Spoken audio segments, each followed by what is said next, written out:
Hello everyone, मैं आशा करता हूं कि आप सब बहुत अच्छे होंगे और आप लोग की स्टडी बहुत अच्छे से चल रही होगी। डिस्कस करेंगे आज के इस इंपॉर्टेंट वीडियो में mission SSC CGL mains batch 2023 general awareness subject से रिलेटेड आपका ये बैच है और इस बैच में हम लोग टॉप 2500 मिक्स प्रैक्टिस क्वेश्चंस को डिस्कस करेंगे।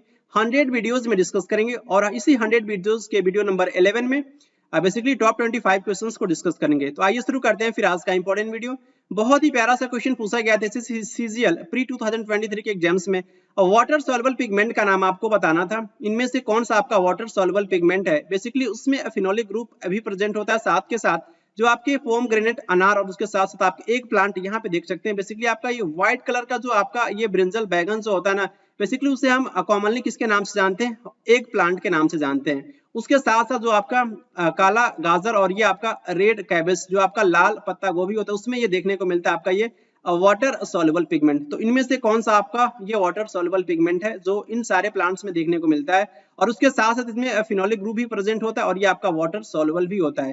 तो इतनी कंडीशंस यहाँ पे मेंशन है, फाइकोवैलेंस या फिर बिटेलेंस या फिर फाइकोएरिथ्रिन या फिर एंथोसाइनिन्स। तो याद रखिए कौन सा पिगमेंट है आपका, ये एंथोसाइनिन्स है। ऑप्शन 4 आपको करेक्ट करना है। लेकिन इतना ही नहीं, आपको हर एक ऑप्शन को बहुत अच्छे से इस पे आपको फोकस करना है। यहाँ से भी आपके एग्जाम्स में क्वेश्चंस पूछा जा सकता है। पहले डिस्कस करेंगे आपका ये फाइकोएरिथ्रिन। फाइकोएरिथ्रिन नाम का ये जो पिगमेंट जो होता है वो देखने को मिलता है basically are phycoerythrin. Rhodophyceae class के जो भी आपके एल्गीज जो होते हैं उसे हम कॉमनली बेसिकली आपके रेड एल्गी के नाम से जानते हैं। क्लियर, आपके ये लाल शैवाल होते हैं, रोडोफाइसी क्लास से बिलोंग करते हैं और इसमें ये इंपॉर्टेंट आपका ये पिगमेंट देखने को मिलता है आर फाइकोएरिथ्रिन। जो भी आपके एल्गी रेडोफाइसी क्लास से बिलोंग करते हैं, मेजोरिटी आप बोल सकते हैं कि अधिकतर आपके जो लाल शैवाल जो होते हैं आपके समुद्र में पाए जाते हैं और उस एरियाज में बहुत ज्यादा देखने को मिलते हैं जहां पे बोल सकते हैं कि जहां का एरिया बेसिकली आपका ये गर्म इलाका हो। क्लियर, तो वहां पे आपको ये अधिक बोल सकते हैं कि संख्या ज्यादा देखने को मिलती है रोडोफाइसी क्लास के एल्गी का। क्लियर, उसके साथ साथ ये बेसिकली आपके जो भी एल्गी शैवाल जो होते हैं ना वो बेसिकली आपके थैलोफाइटा से बिलोंग करते हैं। थैलोफाइटा में बोल सकते हैं कि एल्गी और उसके साथ साथ फंजाई को रखा गया, कवक को रखा गया है। और जो भी आपके मोस्ट बोल सकते हैं कि आपके जो रेड एल्गी कैसे होते हैं, आपके ये मल्टी सेलुलर होते हैं, एक से अधिक बोल सकते हैं कि ये सेल से मिलकर के बने होते हैं। इसके साथ साथ इसमें जो आपको देखने को मिलेगा स्टार्च, जो आपका ये स्टोर फूड मटेरियल जो होता है वो फ्लोरिडन स्टार्च होता है। और ये फ्लोरिडन स्टार्च जो होता है आपसे एग्जाम्स में पूछा जा सकता है कि रोडोफाइसी क्लास के एल्गी में जो आपका फूड जो आपका स्टोरेड फूड मटेरियल जो होता है वो क्या होता है, तो फ्लोरिडन स्टार्च होता है। और ये बेसिकली बोल सकते हैं सिमिलर होता है एमाइलोपेक्टिन और ये साथ साथ उस ग्लाइकोजन के। तो ग्लाइकोजन तो बहुत ही कॉमन आपका ये पॉलीसेकेराइड होता है, बेसिकली ह्यूमन बींग्स में रिजर्व फूड मटेरियल के रूप में आपका ये पाया जाता है ग्लाइकोजन।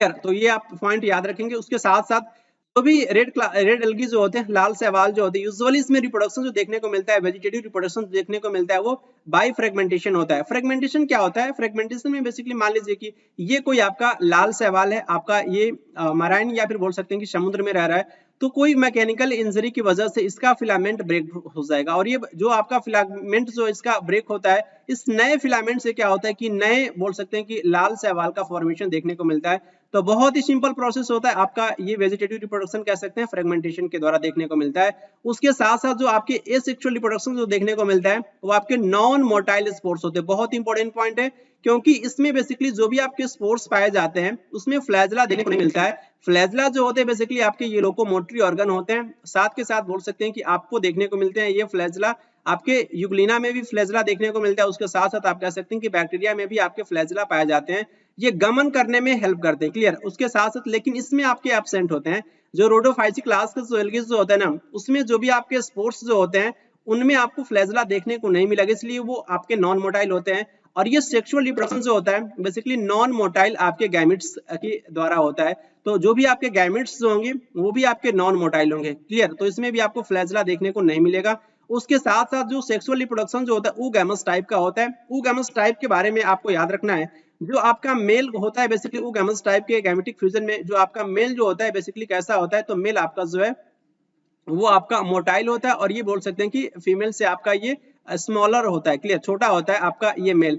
फीमेल बेसिकली आपकी बड़ी होती है, उसके साथ साथ ये कह सकते हैं कि आपका ये नॉन मोटाइल होती है। तो आपका मेल गैमेट बोल सकते हैं कि गमन करके जो फीमेल के पास पहुंचता है, और इस टाइप के गैमेटिक फ्यूजन को बेसिकली हम oogamous टाइप के गैमेटिक फ्यूजन कहते हैं। और ये बेसिकली आपको ये देखने को मिलेगा सेक्सुअल रिप्रोडक्शन इस टाइप से जो है रोडोफाइसी क्लास के एल्गी में। और ये उस इंपॉर्टेंट आपके जो है ये एल्गी शैवाल के नाम है, जिन बोल सकते हैं कि आपके ये लाल शैवाल हैं, इनका क्लास रोडोफाइसी है। Polysiphonia, porphyra, gracilaria and gelidium. Gracilaria and gelidium से बेसिकली हमें एगार एगार नाम का जो है वो सबस्टांस ऑब्टेन होता है, और ये बोल सकते हैं इसका जो है ये कमर्शियल लेवल पे यूज भी किया जाता है इस एगार एगार नाम का सबस्टांस का। क्लियर, तो ये इंपॉर्टेंट फैक्ट याद रखेंगे। यहाँ पे फोकस कीजिए, बेसिकली आपके ऑप्शन में क्या था, एक ऑप्शन में था आपका फाइकोबिलिन्स। तो ये आपका फाइकोबिलिन्स नाम का ये जो आपका पिगमेंट जो होता है ये ब्लू ग्रीन एल्गी को बेसिकली हम साइनोबैक्टीरिया के भी नाम से जानते हैं। आप इनको यहाँ पे देख सकते हैं, पॉन्ड में ऐसा कुछ नजर आता है, ब्लू ग्रीन एल्गी, नीले हरे शैवाल कहते हैं। For example nostoc and Anabaena, बहुत ही इंपॉर्टेंट आपके ये ब्लू ग्रीन एल्गी या फिर साइनोबैक्टीरिया बोल सकते हैं, आपको ये देखने को मिलेंगे। क्लियर, पैडी क्रॉप में नॉस्टॉक एंड एनाबिना बेसिकली देखने को मिलते हैं। उसके साथ साथ आपको याद रखना है ऑसिलेटोरिया एंड साइटोनीमा, ये भी आपके दो इंपॉर्टेंट बोल सकते हैं कि आपके साइनोबैक्टीरिया होते हैं, ब्लू ग्रीन एल्गी होते हैं। क्लियर, और ये बेसिकली आपका ये वाटर सॉल्युबल पिगमेंट्स होता है, और ये आपको देखने को मिलेगा फाइकोबिलिन्स नाम का ये पिगमेंट्स जो है ब्लू ग्रीन एल्गी, और उसके साथ साथ जो है आपके रेड शैवाल में भी देखने को मिलता है। क्लियर, तो ये भी याद रखेंगे, रेड एल्गी के साथ साथ जो है आपके ब्लू ग्रीन एल्गी में भी आपका ये इंपॉर्टेंट पिगमेंट देखने को मिलता है फाइकोबिलिन्स। उसके बाद से आपको याद रखना है फाइकोरिथ्रिन के बारे में ऑलरेडी मैं आपके साथ डिस्कस कर चुका हूँ। उसके साथ साथ आपको याद रखना है फाइकोसाइनिन। ये जो फाइकोसाइनिन जो आपका पिगमेंट होता है, ये बोल सकते हैं कि इसका जो कलर जो होता है ब्लू, और उसके साथ साथ आपका ये ग्रीन कलर का होता है, और ये साइनोबैक्टीरिया और उसके साथ साथ ब्लू ग्रीन, साइनोबैक्टीरिया या फिर ब्लू ग्रीन एक ही बात हुआ, बेसिकली इसका अनदर नेम होता है। क्लियर, तो इसमें ये देखने को मिलता है फाइकोसाइनिन नाम का पिगमेंट। तो इंपॉर्टेंट पॉइंट है, आपको याद रखना है। नेक्स्ट आपका ऑप्शन में था बेटेलेंस, ये बेसिकली आपका ये रेड और उसके साथ साथ आपका ये येलो टायरोसिन आपका डेराइव्ड आपका ये पिगमेंट होता है। क्लियर, उसके साथ साथ आप इस बेटेलेंस पिगमेंट को आप देख सकते हैं इस पर्टिकुलर बिट्स में। क्लियर, तो ये आपको ये जो कलर देखने को मिल रहा है ये किसकी वजह से देखने को मिल रहा है, तो बेटेलेंस नाम के बोल सकते हैं कि पिगमेंट की वजह से ये इसका कलर देखने को मिलता है, इस टाइप का कलर। क्लियर, नेक्स्ट क्वेश्चन आपको बेसिकली मैच करना है कॉलम ए से कॉलम बी को। क्लियर, तो कॉलम ए में बेसिकली डिसऑर्डर के नाम मेंशन है, और कॉलम बी में आपके इस डिसऑर्डर से रिलेटेड जो भी आपके एंजाइम है उनके नाम मेंशन है। Gaucher disease, Hunter syndrome, Tay-Sachs disease and फिनाइल कीटोन्यूरिया, ये आपके डिसऑर्डर के नाम मेंशन है। एंजाइम फिनाइल एलानिन हाइड्रोक्सिलेज, और ये हेक्सोसेमिनिडेज ए, आइडुरोनेट 2 सल्फेटेज एंड ग्लूकोसेरेब्रोसाइडेज। थोड़ा सा कॉम्प्लिकेटेड नाम आप बोल सकते हैं एंजाइम का है, लेकिन ये क्वेश्चन आपके सीजीएल प्री 2023 के एग्जाम्स में ऑलरेडी ये पूछा जा चुका है, और इस टाइप के क्वेश्चंस आपके सीजीएल मेंस 2023 के एग्जाम्स में देखने को मिल सकते हैं। तो आइए एक एक डिजीज को डिस्कस करते हैं, देन मैं आपको आंसर बताऊंगा इस पर्टिकुलर क्वेश्चन का। क्लियर, तो ये आपका गाउसर डिजीज होता क्या है, तो पहले आप ये समझिए, आपका ये गाउसर डिजीज जो एक प्रकार का जो जेनेटिक डिसऑर्डर होता है, और इसमें बेसिकली जो आपका ग्लूकोसेरेब्रोसाइड, ये बेसिकली आपका एक स्फिंगोलिपिड होता है। क्लियर, और इसे हम ग्लूकोसाइल सेरामाइड भी कहते हैं, और ये बेसिकली आपका ये जो हेरिडिटी जो डिजीज जो होता है किसकी कमी से देखने को मिलता है, तो इसमें बेसिकली आपका एक इंपॉर्टेंट एंजाइम ग्लूकोसेरेब्रोसाइडेज एंजाइम की कमी से पर्टिकुलर डिजीज हमें देखने को मिलता है।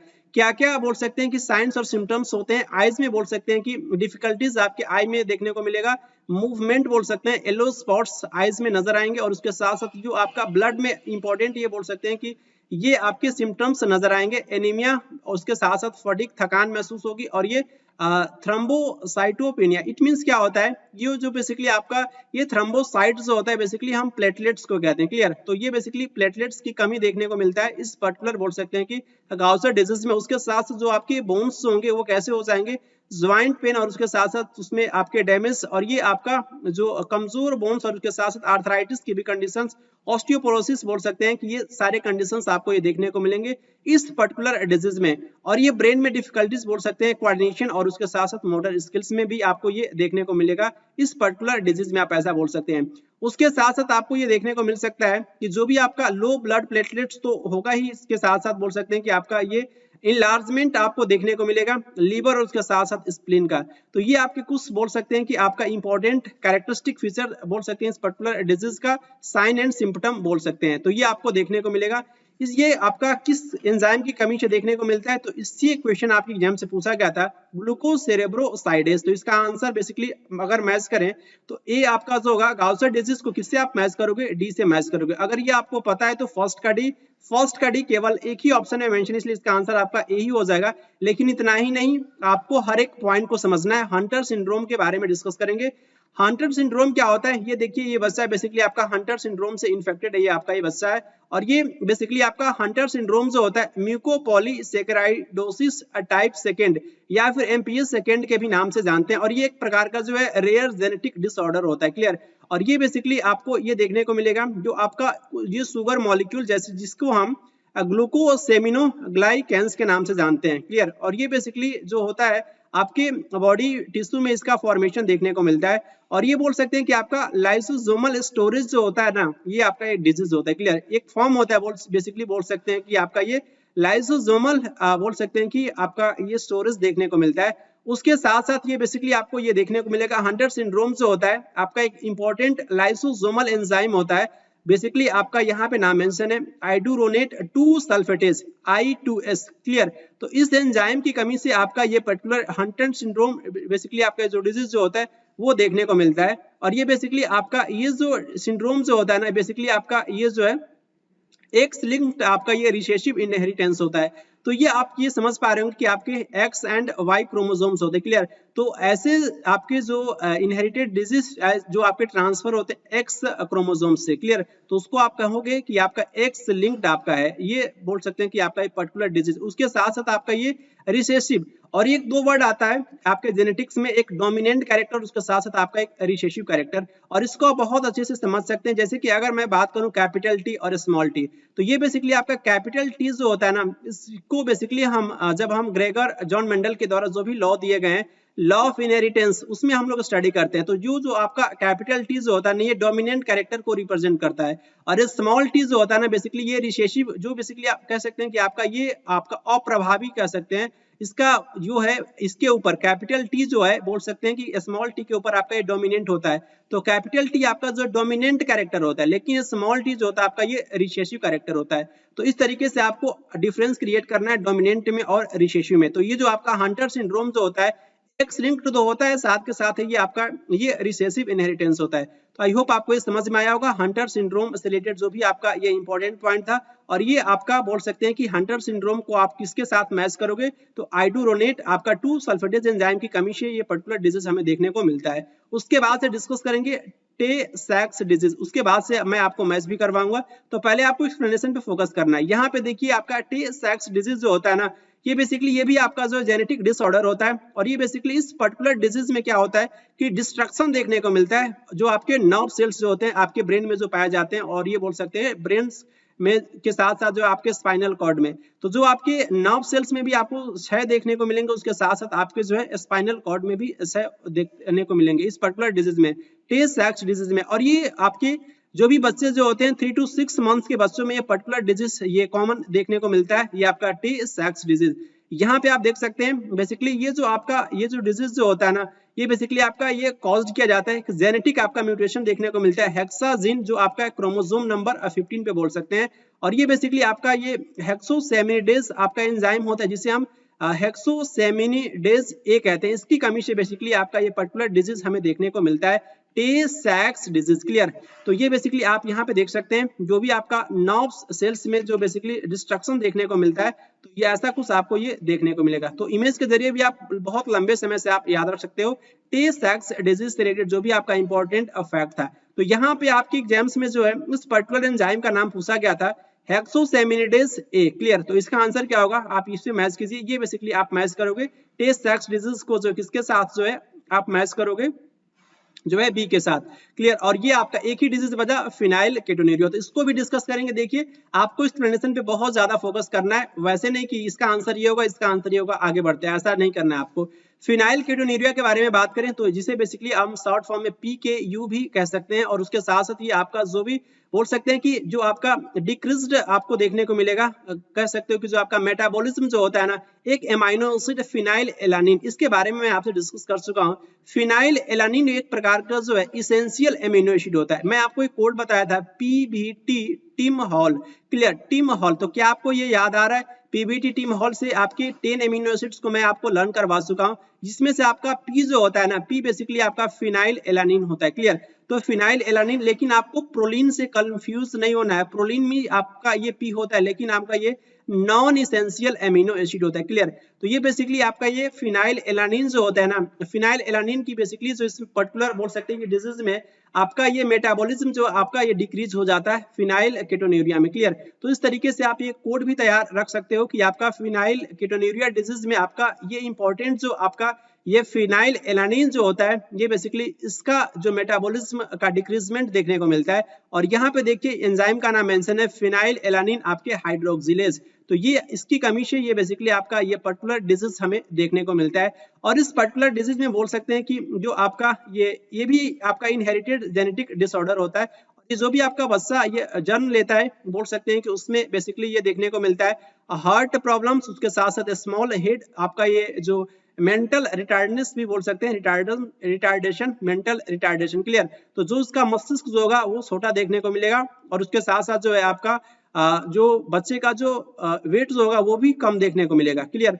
तो ये बोल सकते हैं कि ये इंपॉर्टेंट आपका ये डिजीज होता है फिनाइल कीटोन्यूरिया। तो ये बेसिकली इस एंजाइम से क्वेश्चन आपके एग्जाम्स में पूछा गया था, phenyl alanine hydroxylase.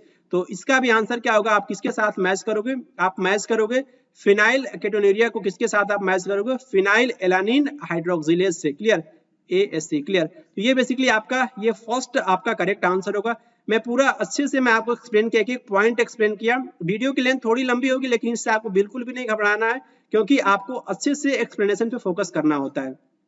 Next question आपसे पूछा गया था, केमिस्ट्री से पूछा गया था CGL प्री 2023 के एग्जाम्स में, ये पीरियोडिक टेबल से रिलेटेड एक क्वेश्चन पूछा गया था। मैं आपसे बार बार कहता हूं कि एलिमेंट के नाम आप रट जाइए, क्योंकि क्वेश्चंस आपके एग्जाम्स में पूछा जा रहा है। थोड़ा सा डिफिकल्ट होगा, अभी आप लर्न कर सकते हो, क्योंकि अभी आपका कोई प्रेशर नहीं है। ऐसा नहीं कि आपको 10 दिन या फिर 15 दिन पहले आपको जो है बाद जो आपको एग्जाम देना है SSC CGL मेंस का, अभी आपके पास टाइम है, आप बिल्कुल आराम से जो है वो लर्न कर सकते हो पीरियोडिक टेबल को। तो यहाँ पे कॉलम ए में बेसिकली आपके कॉमन नेम मेंशन है alkali metals, alkaline earth metals, halogens and noble gases. और कॉलम बी में बेसिकली ग्रुप नंबर, ये जिस पर्टिकुलर बोल सकते हैं कि पीरियोडिक टेबल में जो आपका पर्टिकुलर ग्रुप जो नंबर है उससे बेसिकली आपके एलिमेंट्स बिलोंग करते हैं, 18, 17, 2 या फिर 1। तो आपको मैच करना है। तो अल्कली मेटल्स आपके ये बिलोंग करते हैं, सबसे पहले याद रखिए अल्कली मेटल्स आपको देखने को मिलेंगे S ब्लॉक में। उसके साथ साथ आपको याद रखना है कि S ब्लॉक में आपको ये group number first A, clear. तो ये आपका ग्रुप A फर्स्ट बोल सकते हैं, ये इसे बेसिकली हम फर्स्ट के नाम से जानते हैं, और ये बेसिकली आपका ये अल्कली मेटल्स होते हैं।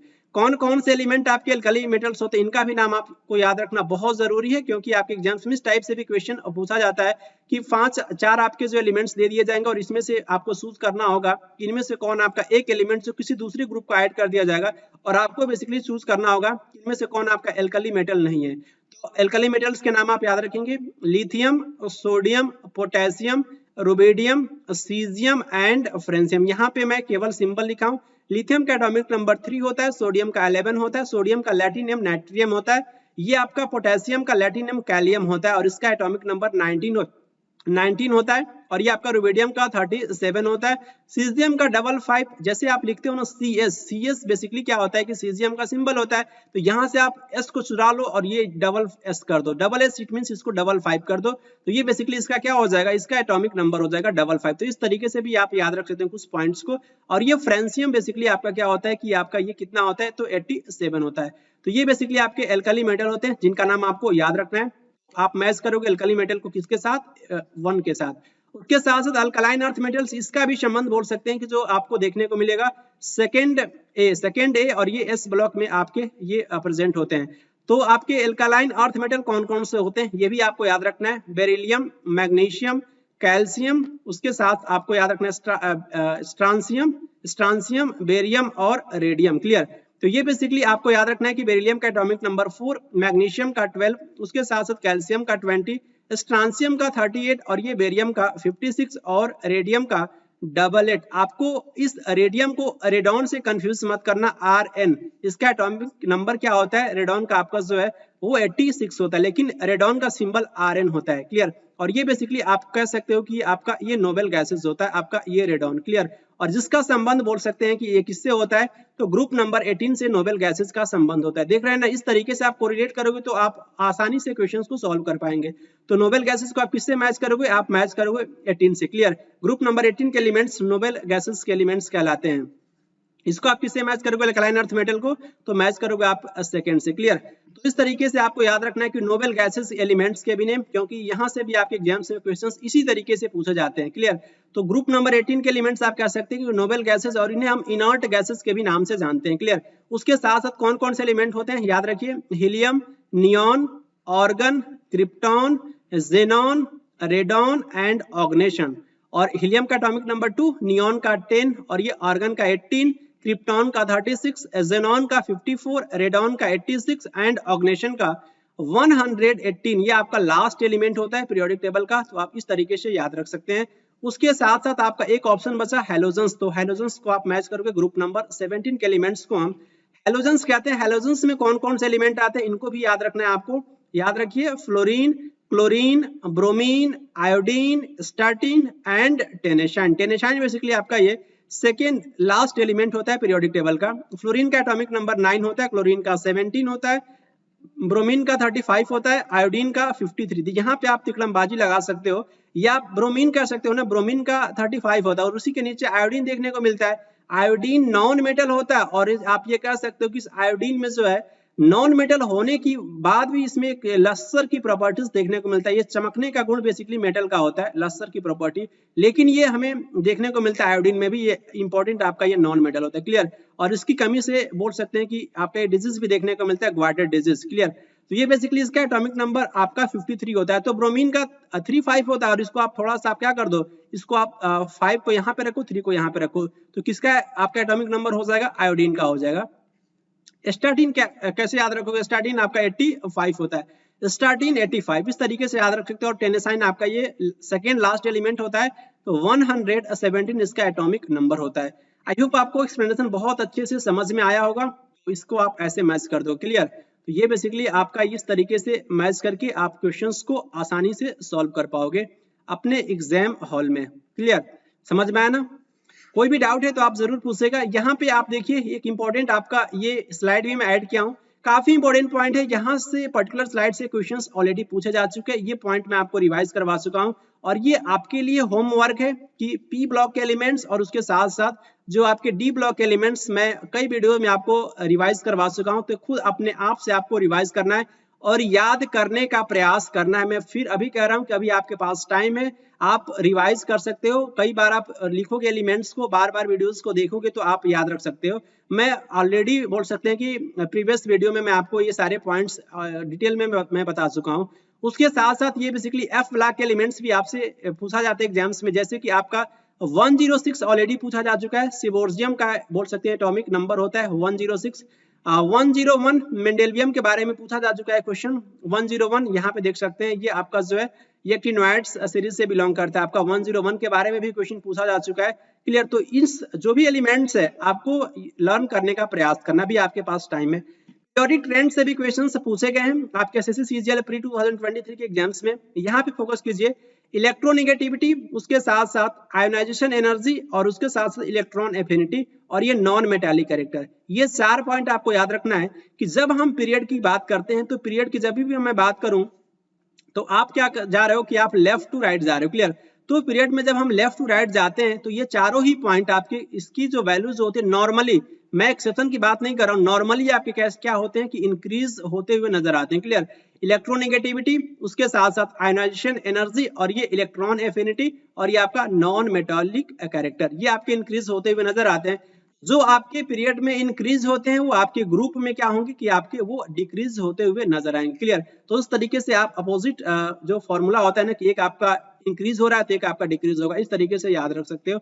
लेकिन ये क्वेश्चन पूछा जा चुका है जो आपका एटॉमिक रेडियस या फिर एटॉमिक साइज जो होता है वो टॉप टू बॉटम जाने के बाद से क्या होता है कि आपका इंक्रीज होता है। क्लियर, तो आपका ये टॉप टू बॉटम आप जाओगे तो आपका एटॉमिक साइज या फिर एटॉमिक रेडियस आपका इंक्रीज होता है। लेकिन यहाँ पे आपको ये फोकस करना है कि जो आपका मेटालिक कैरेक्टर जो होगा ये भी बेसिकली क्या होता है कि ये भी आपका जो है कह सकते हो कि आपका ये राइट टू लेफ्ट जाने के बाद से, यहाँ देखो यहाँ पे राइट टू लेफ्ट जाने के बाद से क्या हो रहा है कि ये आपका जो है ये इंक्रीज हो रहा है। तो ये बेसिकली आपका टॉप टू बॉटम क्या होगा, टॉप टू बॉटम आप कह सकते हो कि ये भी आपका डिक्रीज होता हुआ ये मेटालिक कैरेक्टर आपको ये नजर आएगा। क्लियर? तो ये इंपॉर्टेंट फैक्ट आप याद रखेंगे जो आपके एग्जाम्स के लिए काफी इंपॉर्टेंट है। और यहाँ पे आप इस पर्टिकुलर टेबल को भी जो है बोल सकते हैं कि जो आपका वैकेंट है इसको भरने का प्रयास कीजिएगा। क्लियर? कोई भी डाउट है इस पर्टिकुलर पॉइंट से तो आप उनको नंबर पे जो भी मैं आप लोग के साथ शेयर किया हूँ उस पे आप मैसेज करके अपने डाउट को क्लियर कर सकते हो। नेक्स्ट क्वेश्चन की तरफ मूव करेंगे। पेक्टिन से क्वेश्चन पूछा गया था। पेक्टिन जो बेसिकली आपका रिस्पॉन्सिबल होता है फॉर्मनेस एंड सॉफ्टनेस ऑफ फ्रूट्स के लिए, बेसिकली ये किस एसिड यूनिट से मिलकर के बना होता है? Glutamic acid, lactic acid, स्पार्टिक acid या फिर गैलेक्टोरोनिक एसिड। तो याद रखिए पेक्टिन बेसिकली जो मिलकर के बना होता है गैलेक्टोरोनिक एसिड से, ऑप्शन 4 आपका करेक्ट हो जाएगा। पेक्टिन बेसिकली आपका ये हेटेरोपॉलीसेकेराइड होता है और ये हेटेरोपॉलीसेकेराइड आप कह सकते हैं कि टाइप ऑफ कार्बोहाइड्रेट बोल सकते हैं।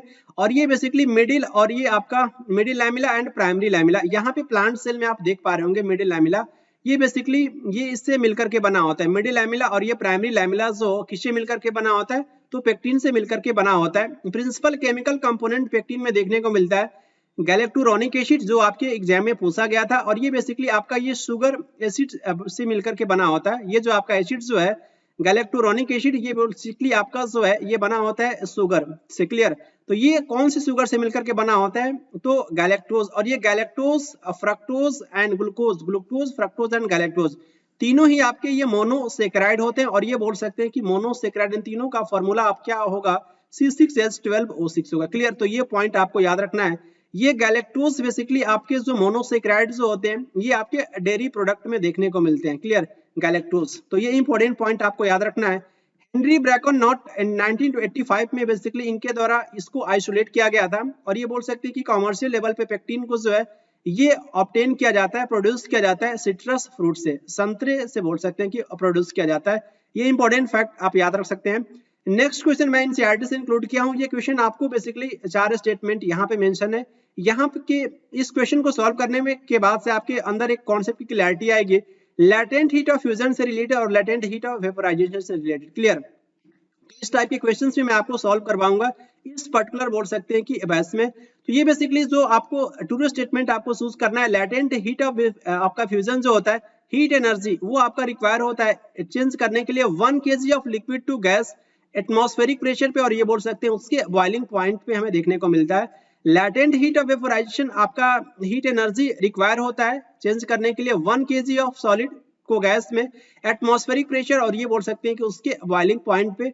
Latent heat of vaporisation heat energy होता है जो आपका रिक्वायर होता है 1 kg, जो बोल सकते हैं कि 1 kg लिक्विड को गैस में चेंज करने के लिए एटमॉस्फेरिक प्रेशर पे और ये बॉइलिंग पॉइंट पे। लैटेंट हीट ऑफ वेपोराइजेशन बोल सकते हैं कि आपका हीट एनर्जी रिक्वायर होता है चेंज करने के लिए 1 kg of solid to liquid at atmospheric pressure at its boiling point. तो इसमें से आपको करेक्ट स्टेटमेंट चूज करना था। तो एक एक करके डिस्कस करते हैं। लैटेंट हीट ऑफ आपका फ्यूजन जो होता है ना बेसिकली आपका 1 kg ऑफ ये सॉलिड होगा, यहाँ पे ये लिक्विड नहीं होगा, यहाँ पे आपका ये सॉलिड टू लिक्विड होता है। तो सॉलिड टू लिक्विड होता है तो ये बेसिकली स्टेटमेंट आपका इनकरेक्ट हो जाएगा। उसके साथ साथ ये आपका लैटेंट हीट ऑफ वेपोराइजेशन से रिलेटेड आपके 3 स्टेटमेंट मेंशन है। तो लैटेंट हीट ऑफ वेपोराइजेशन ये भी स्टेटमेंट आपका जो है वो इनकरेक्ट हो जाएगा क्योंकि हम बात करते हैं 1 kg ऑफ लिक्विड को गैस में। क्लियर? तो यहाँ पे देखिए 1 kg ऑफ सॉलिड, तो ये भी आपका इनकरेक्ट हो जाएगा। 1 kg of liquid to gas at atmospheric pressure at its boiling point, option C आपका करेक्ट हो जाएगा। ये भी आपका जो ऑप्शन डी है ये भी आपका इनकरेक्ट हो जाएगा। क्लियर? तो इसमें से आपको ये समझ में आया लैटेंट हीट ऑफ फ्यूजन क्या होता है और लैटेंट हीट ऑफ वेपोराइजेशन क्या होता है। यहाँ पे देखिए और कॉन्सेप्ट की क्लैरिटी आएगी।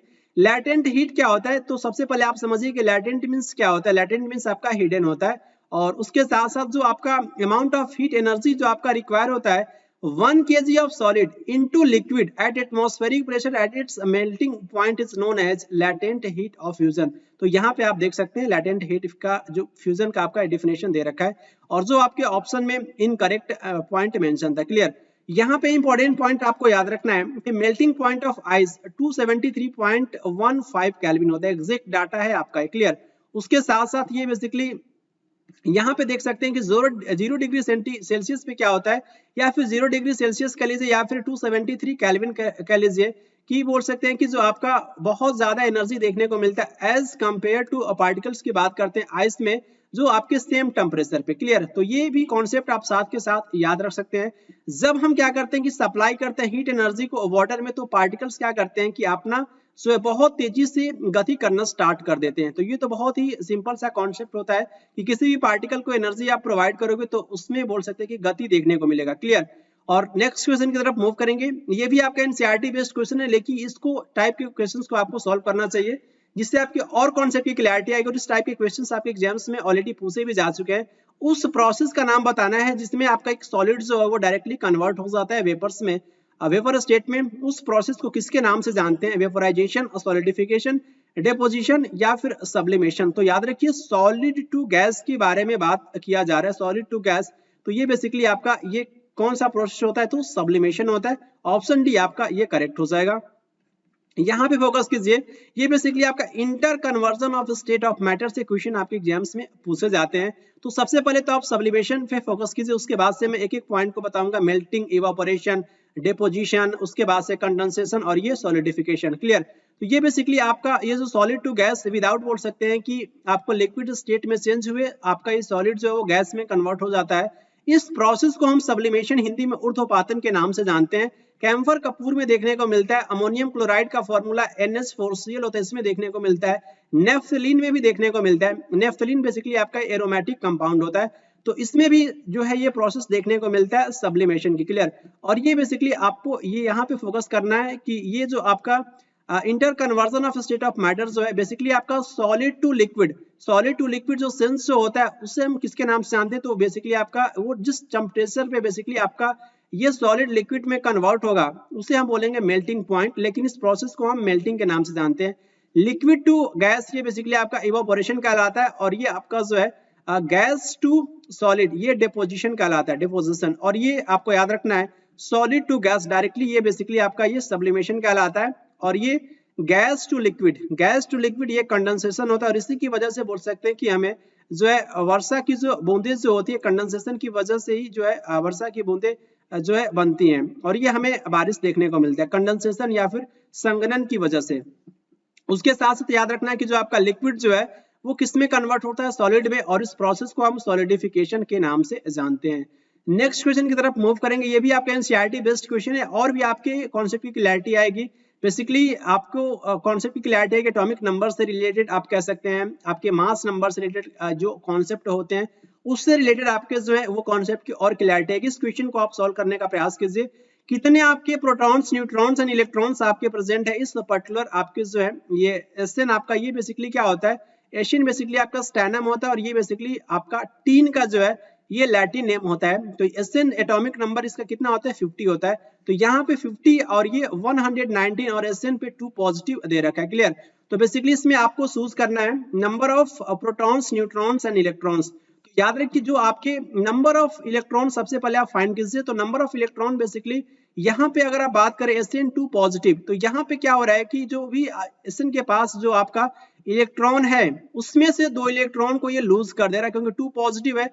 ये कॉन्सेप्ट तो आपको अच्छे से पता है कि नहीं, केमिस्ट्री में अगर कोई भी एटम अपने ऊपर एक पॉजिटिव चार्ज बियर करता है तो एक इलेक्ट्रॉन को डोनेट कर रहा होता है। जैसे मान लीजिए कि सोडियम, सोडियम भी पॉजिटिव आपने देखा होगा, तो सोडियम मेटल है, एक इलेक्ट्रॉन को लूज किया तो उसके ऊपर एक पॉजिटिव चार्ज जो है वो डेवलप हो जाता है।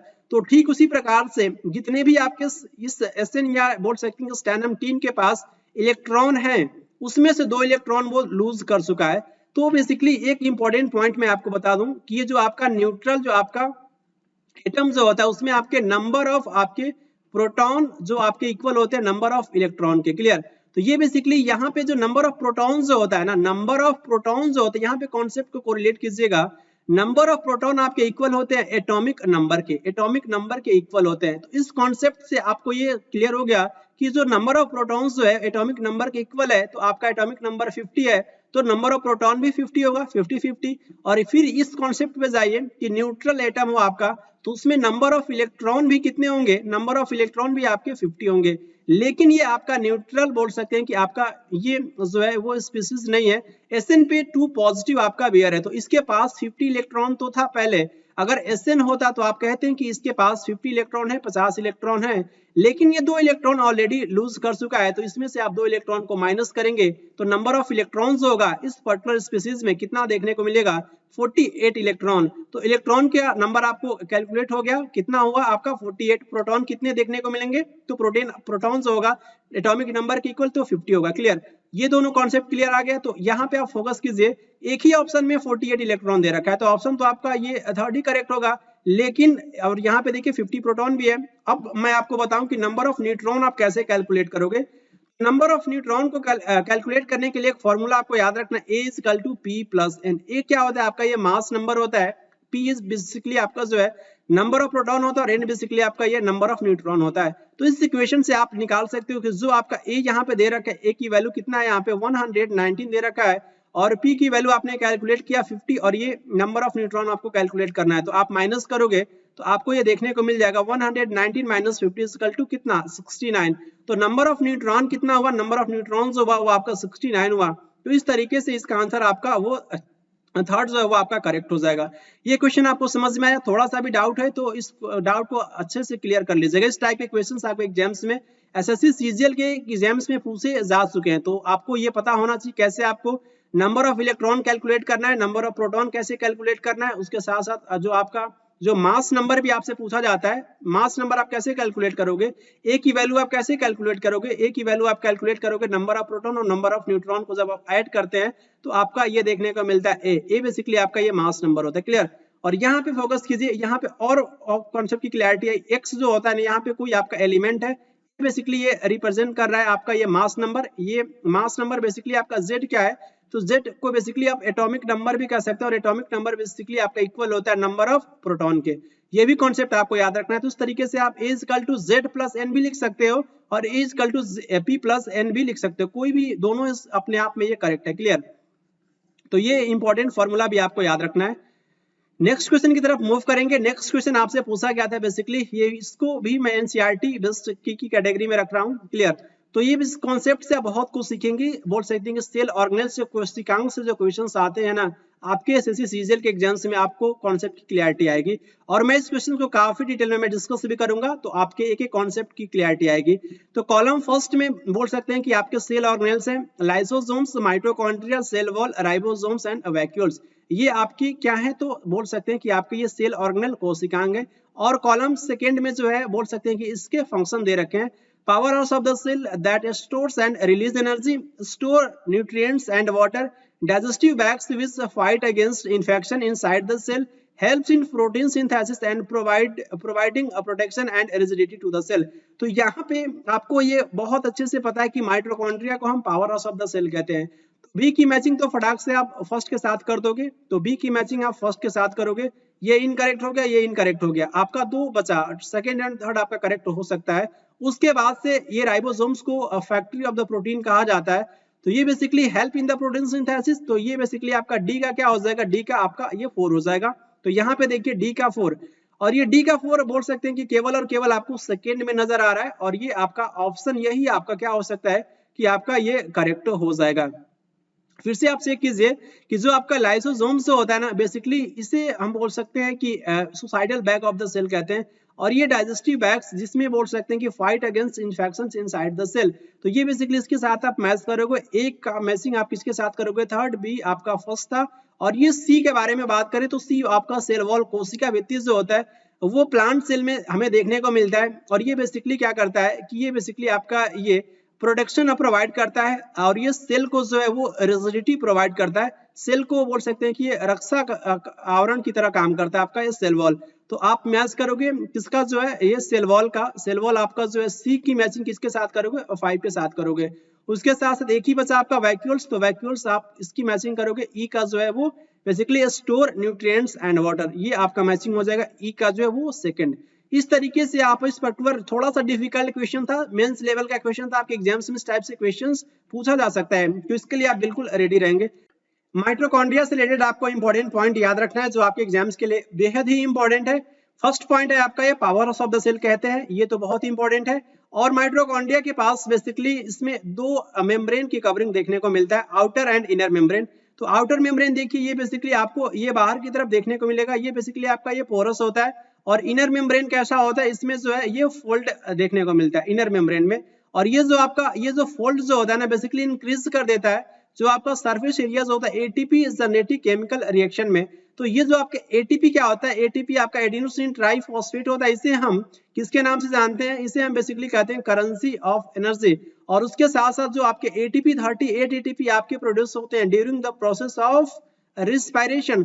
तो मोस्ट ऑफ द एटीपी आपके किसके अंदर प्रोड्यूस होते हैं, आपके माइटोकॉन्ड्रिया के अंदर प्रोड्यूस होते हैं, इसलिए माइटोकॉन्ड्रिया को कहते हैं power house of the cell. Clear. और उसके साथ साथ माइटोकॉन्ड्रिया के पास बोल सकते हैं कि आपका एक स्ट्रेंज ऑर्गेनेल्स है, इस सेंस में है कि इसके पास खुद का जो है बोल सकते हैं इसमें डीएनए देखने को मिलता है और ये राइबोसोम्स इसमें प्रेजेंट होता है। इसलिए बोल सकते हैं कि माइटोकॉन्ड्रिया आपका ये कैपेबल होता है, बोल सकते हैं कि अपना खुद का ये प्रोटीन बना सकता है। क्लियर। तो यहाँ पे आप देख सकते हैं कि माइटोकॉन्ड्रिया के अंदर राइबोसोम्स भी प्रेजेंट है और उसके साथ साथ इसके अंदर बोल सकते हैं कि आपको ये देखने को मिलेगा, आपको जो है वो डीएनए भी इसके अंदर देखने को मिलेगा, माइटोकॉन्ड्रियल डीएनए।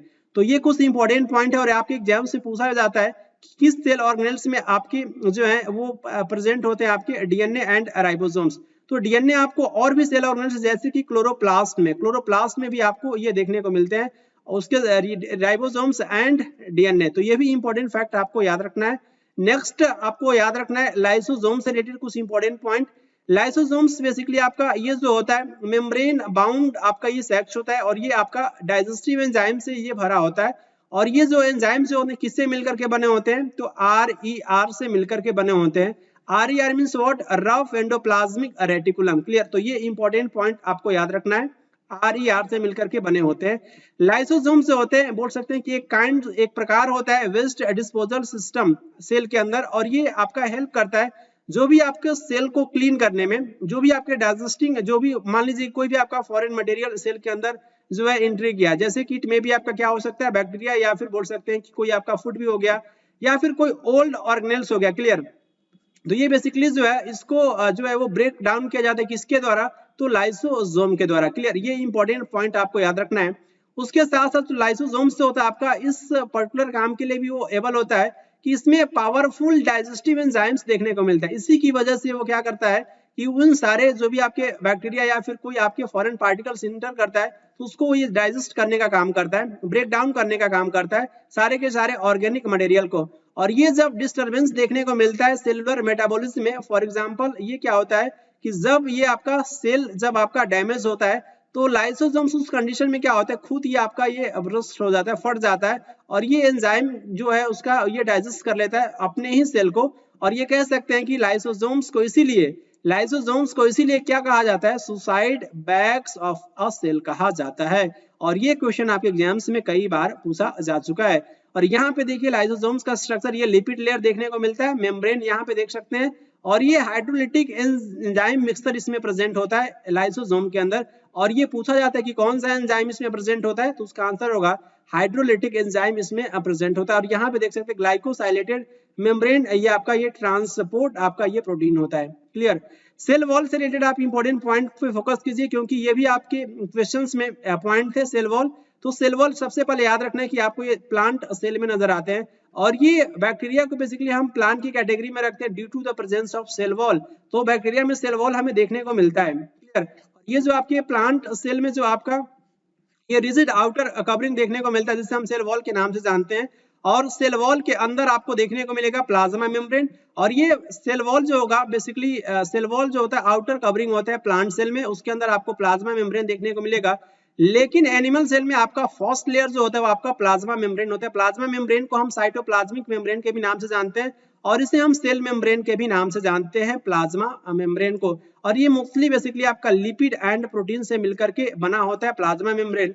प्लाज्मा मेम्ब्रेन के डिटेल स्ट्रक्चर के लिए एक इंपॉर्टेंट आपका एक मॉडल भी हम लोग पढ़ते हैं, फ्लूइड मोज़ेक मॉडल। क्लियर। ये मॉडल किससे रिलेटेड आपका ये स्ट्रक्चर ऑफ प्लाज्मा मेम्ब्रेन को डिफाइन करता है। और जो भी आपका प्लांट सेल वॉल जो होता है मेनली आपका किससे मिलकर के बना होता है, सेलुलोज से मिलकर के बना होता है। और ये बेसिकली सेलुलोज एक कॉम्प्लेक्स सब्सटेंस ये आपका ये पॉलीसेकेराइड होता है जो प्रोवाइड करता है structural strength to the plants. Clear. और ये बेसिकली सेल वॉल जो आपका परमिट करता है जो भी आपके सेल के अंदर जो आप बोल सकते हैं कि प्लांट्स के अंदर जो भी सेल्स होते हैं इसको ये आपका ये परमिट करने का काम करता है आपका ये सेल वॉल। क्लियर। उसके साथ साथ ये फंजाई में भी देखने को मिलता है, बैक्टीरिया में भी आपका ये सेल वॉल प्रेजेंट होता है। क्लियर। और ये बेसिकली आपका सेल में जो आपका ये प्रोसेस जो आपका इस सेल वॉल के थ्रू जो आपका ये मूवमेंट देखने को मिलता है by the process of the osmosis. Clear. Osmosis process में क्या होता है कि बेसिकली आपके जो भी हायर कंसंट्रेशन से बेसिकली मॉलिक्यूल्स का जो है लोअर कंसंट्रेशन की तरफ मूवमेंट देखने को मिलता है और ये cross the semi permeable membrane, semi permeable बीच में आपका ये देखने को मिलेगा। तो ये प्रोसेस जो है ऑस्मोसिस के नाम से जाना जाता है। और ये जो आपका सेल जो होता है आपका स्वेल करता है, बिल्डिंग अप या फिर प्रेशर अगेंस्ट होता है, बोल सकते हैं कि सेल वॉल आपका ये इंपॉर्टेंट उसमें ये रोल अदा करता है। क्लियर। उसके साथ साथ जो आपका ये वॉल जो होता है एक्सटेंड एग्जर्ट्स करता है इक्वल प्रेशर्स अगेन द आपका ये स्वोलन सेल के अंदर। क्लियर। तो ये भी फैक्ट आप याद रख सकते हैं। उसके साथ साथ यहाँ पे देखिए ये एग्जाम के लिए काफी इंपॉर्टेंट आपका ये पॉइंट पूछा जाता है कि यहाँ पे प्लांट सेल वॉल है, प्लांट सेल वॉल किस किस से मिलकर के बना होता है, सेलुलोज, पेक्टिन एंड लिग्निन से। CPL कैसे याद रखोगे, CPL से। क्लियर। तो आपका plant cell wall cellulose, mostly cellulose अगर आपके ऑप्शन में है तो उसको मार्क करेंगे, सेलुलोज नहीं तो पेक्टिन मार्क करोगे, अगर वो नहीं तो लिग्निन भी आप मार्क कर सकते हो। क्लियर। तो यहाँ पे देख सकते हो। उसके साथ साथ इसको याद रखो आप एल्गी के बारे में, जो आपका शैवाल जो होते हैं उसका सेल वॉल जो होता है वो सेलुलोज एंड पॉलीसेकेराइड से मिलकर के बना होता है और ये बैक्टीरिया का जो सेल वॉल जो होता है वो पेप्टाइडोग्लाइकॉन से मिलकर के बना होती है। तो काफी इंपॉर्टेंट है, कई बार आपके एग्जाम में पूछा भी जा चुका है। और ये जो आपके आर्की बैक्टीरिया जो होते हैं आपके आर्कियल सेल वॉल बोल सकते हैं और ये आपके जो इसका कंपोजिशन जो होता है सूडो पेप्टाइडोग्लाइकॉन से मिलकर के बना होता है और ये फंजाई या फिर कवक का जो सेल वॉल जो होता है वो काइटिन से मिलकर के बना होता है।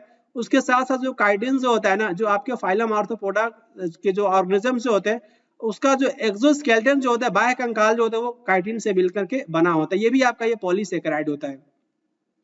वैक्यूल से रिलेटेड आप इंपॉर्टेंट पॉइंट को याद रखिए क्योंकि ये भी आपके क्वेश्चन में मेंशन था। तो वैक्यूल्स क्या होते हैं कि स्टोरेज सैक्स किसके लिए, आपके सॉलिड्स और लिक्विड कंटेंट्स इसमें बेसिकली आपका ये फिल होता है।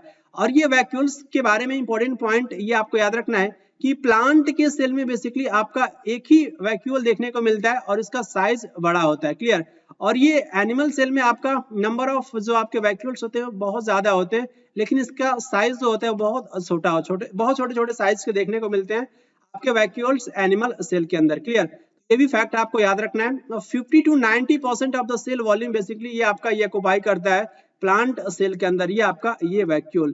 क्लियर। ये इंपॉर्टेंट पॉइंट आपको याद रखना है। जो भी आपके सब्सटेंस जो आपके इंपॉर्टेंस जो होते हैं लाइफ में प्लांट सेल में ये स्टोर होते हैं आपके जो वैक्यूल्स में, जैसे कि आपके एमिनो एसिड्स हो गए, sugars, various organic acids and कुछ आपके प्रोटीन्स स्टोर होते हैं किसके अंदर, आपके वैक्यूल्स के अंदर। जो आपके सिंगल सेल ऑर्गेनिजम्स लाइक आपका अमीबा एक सेल से मिलकर के बना हुआ आपका ऑर्गेनिज्म होता है, ये आपका यूकैरियोटिक यूनिसेलुलर ऑर्गेनिज्म होता है आपका ये अमीबा पैरामीशियम यूग्लिना, ये आपकी जो है फाइलम प्रोटोजोआ से बिलोंग करते हैं और ये कह सकते हैं यूनिसेलुलर यूकैरियोटिक ऑर्गेनिज्म होते हैं। और उसके साथ साथ इसमें जो है फूड वैक्यूल का फॉर्मेशन देखने को मिलता है और जिसमें कि फूड आइटम्स आपके प्रेजेंट होते हैं और ये अमीबा में देखने को मिलता है फूड वैक्यूल का फॉर्मेशन। क्लियर। और ये कुछ यूनिसेलुलर ऑर्गेनिजम्स में आपके स्पेशलाइज्ड वैक्यूल्स भी देखने को मिलता है जिसका इंपॉर्टेंट रोल बोल सकते हैं कि जो आपके एक्सेस वाटर जो होता है बॉडी के अंदर जो एक्सेस वाटर होता है इसको रिमूव करने के लिए और उसके साथ साथ कुछ वेस्ट प्रोडक्ट को भी रिमूव करने के लिए इस वैक्यूल का इंपॉर्टेंट फंक्शन जो है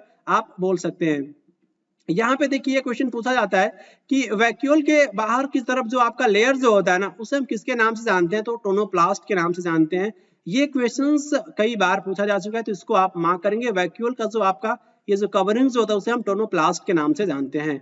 नेक्स्ट आपके पॉइंट था आपके क्वेश्चन में राइबोसोम्स। तो राइबोसोम्स के बारे में भी आपको याद रखना है कि राइबोसोम्स बेसिकली प्रोकैरियोटिक राइबोसोम्स जो होते हैं बेसिकली कह सकते हैं कि आपके एसोसिएटेड होते हैं, अटैच होते हैं प्लाज्मा मेम्ब्रेन से और ये आपके 70S के राइबोसोम्स हमें देखने को मिलते हैं। 70S बेसिकली एक 2 सब यूनिट से मिलकर के बना होता है, 50S एंड 30S सब यूनिट से मिलकर के बना होता है आपका 70S ribosomes.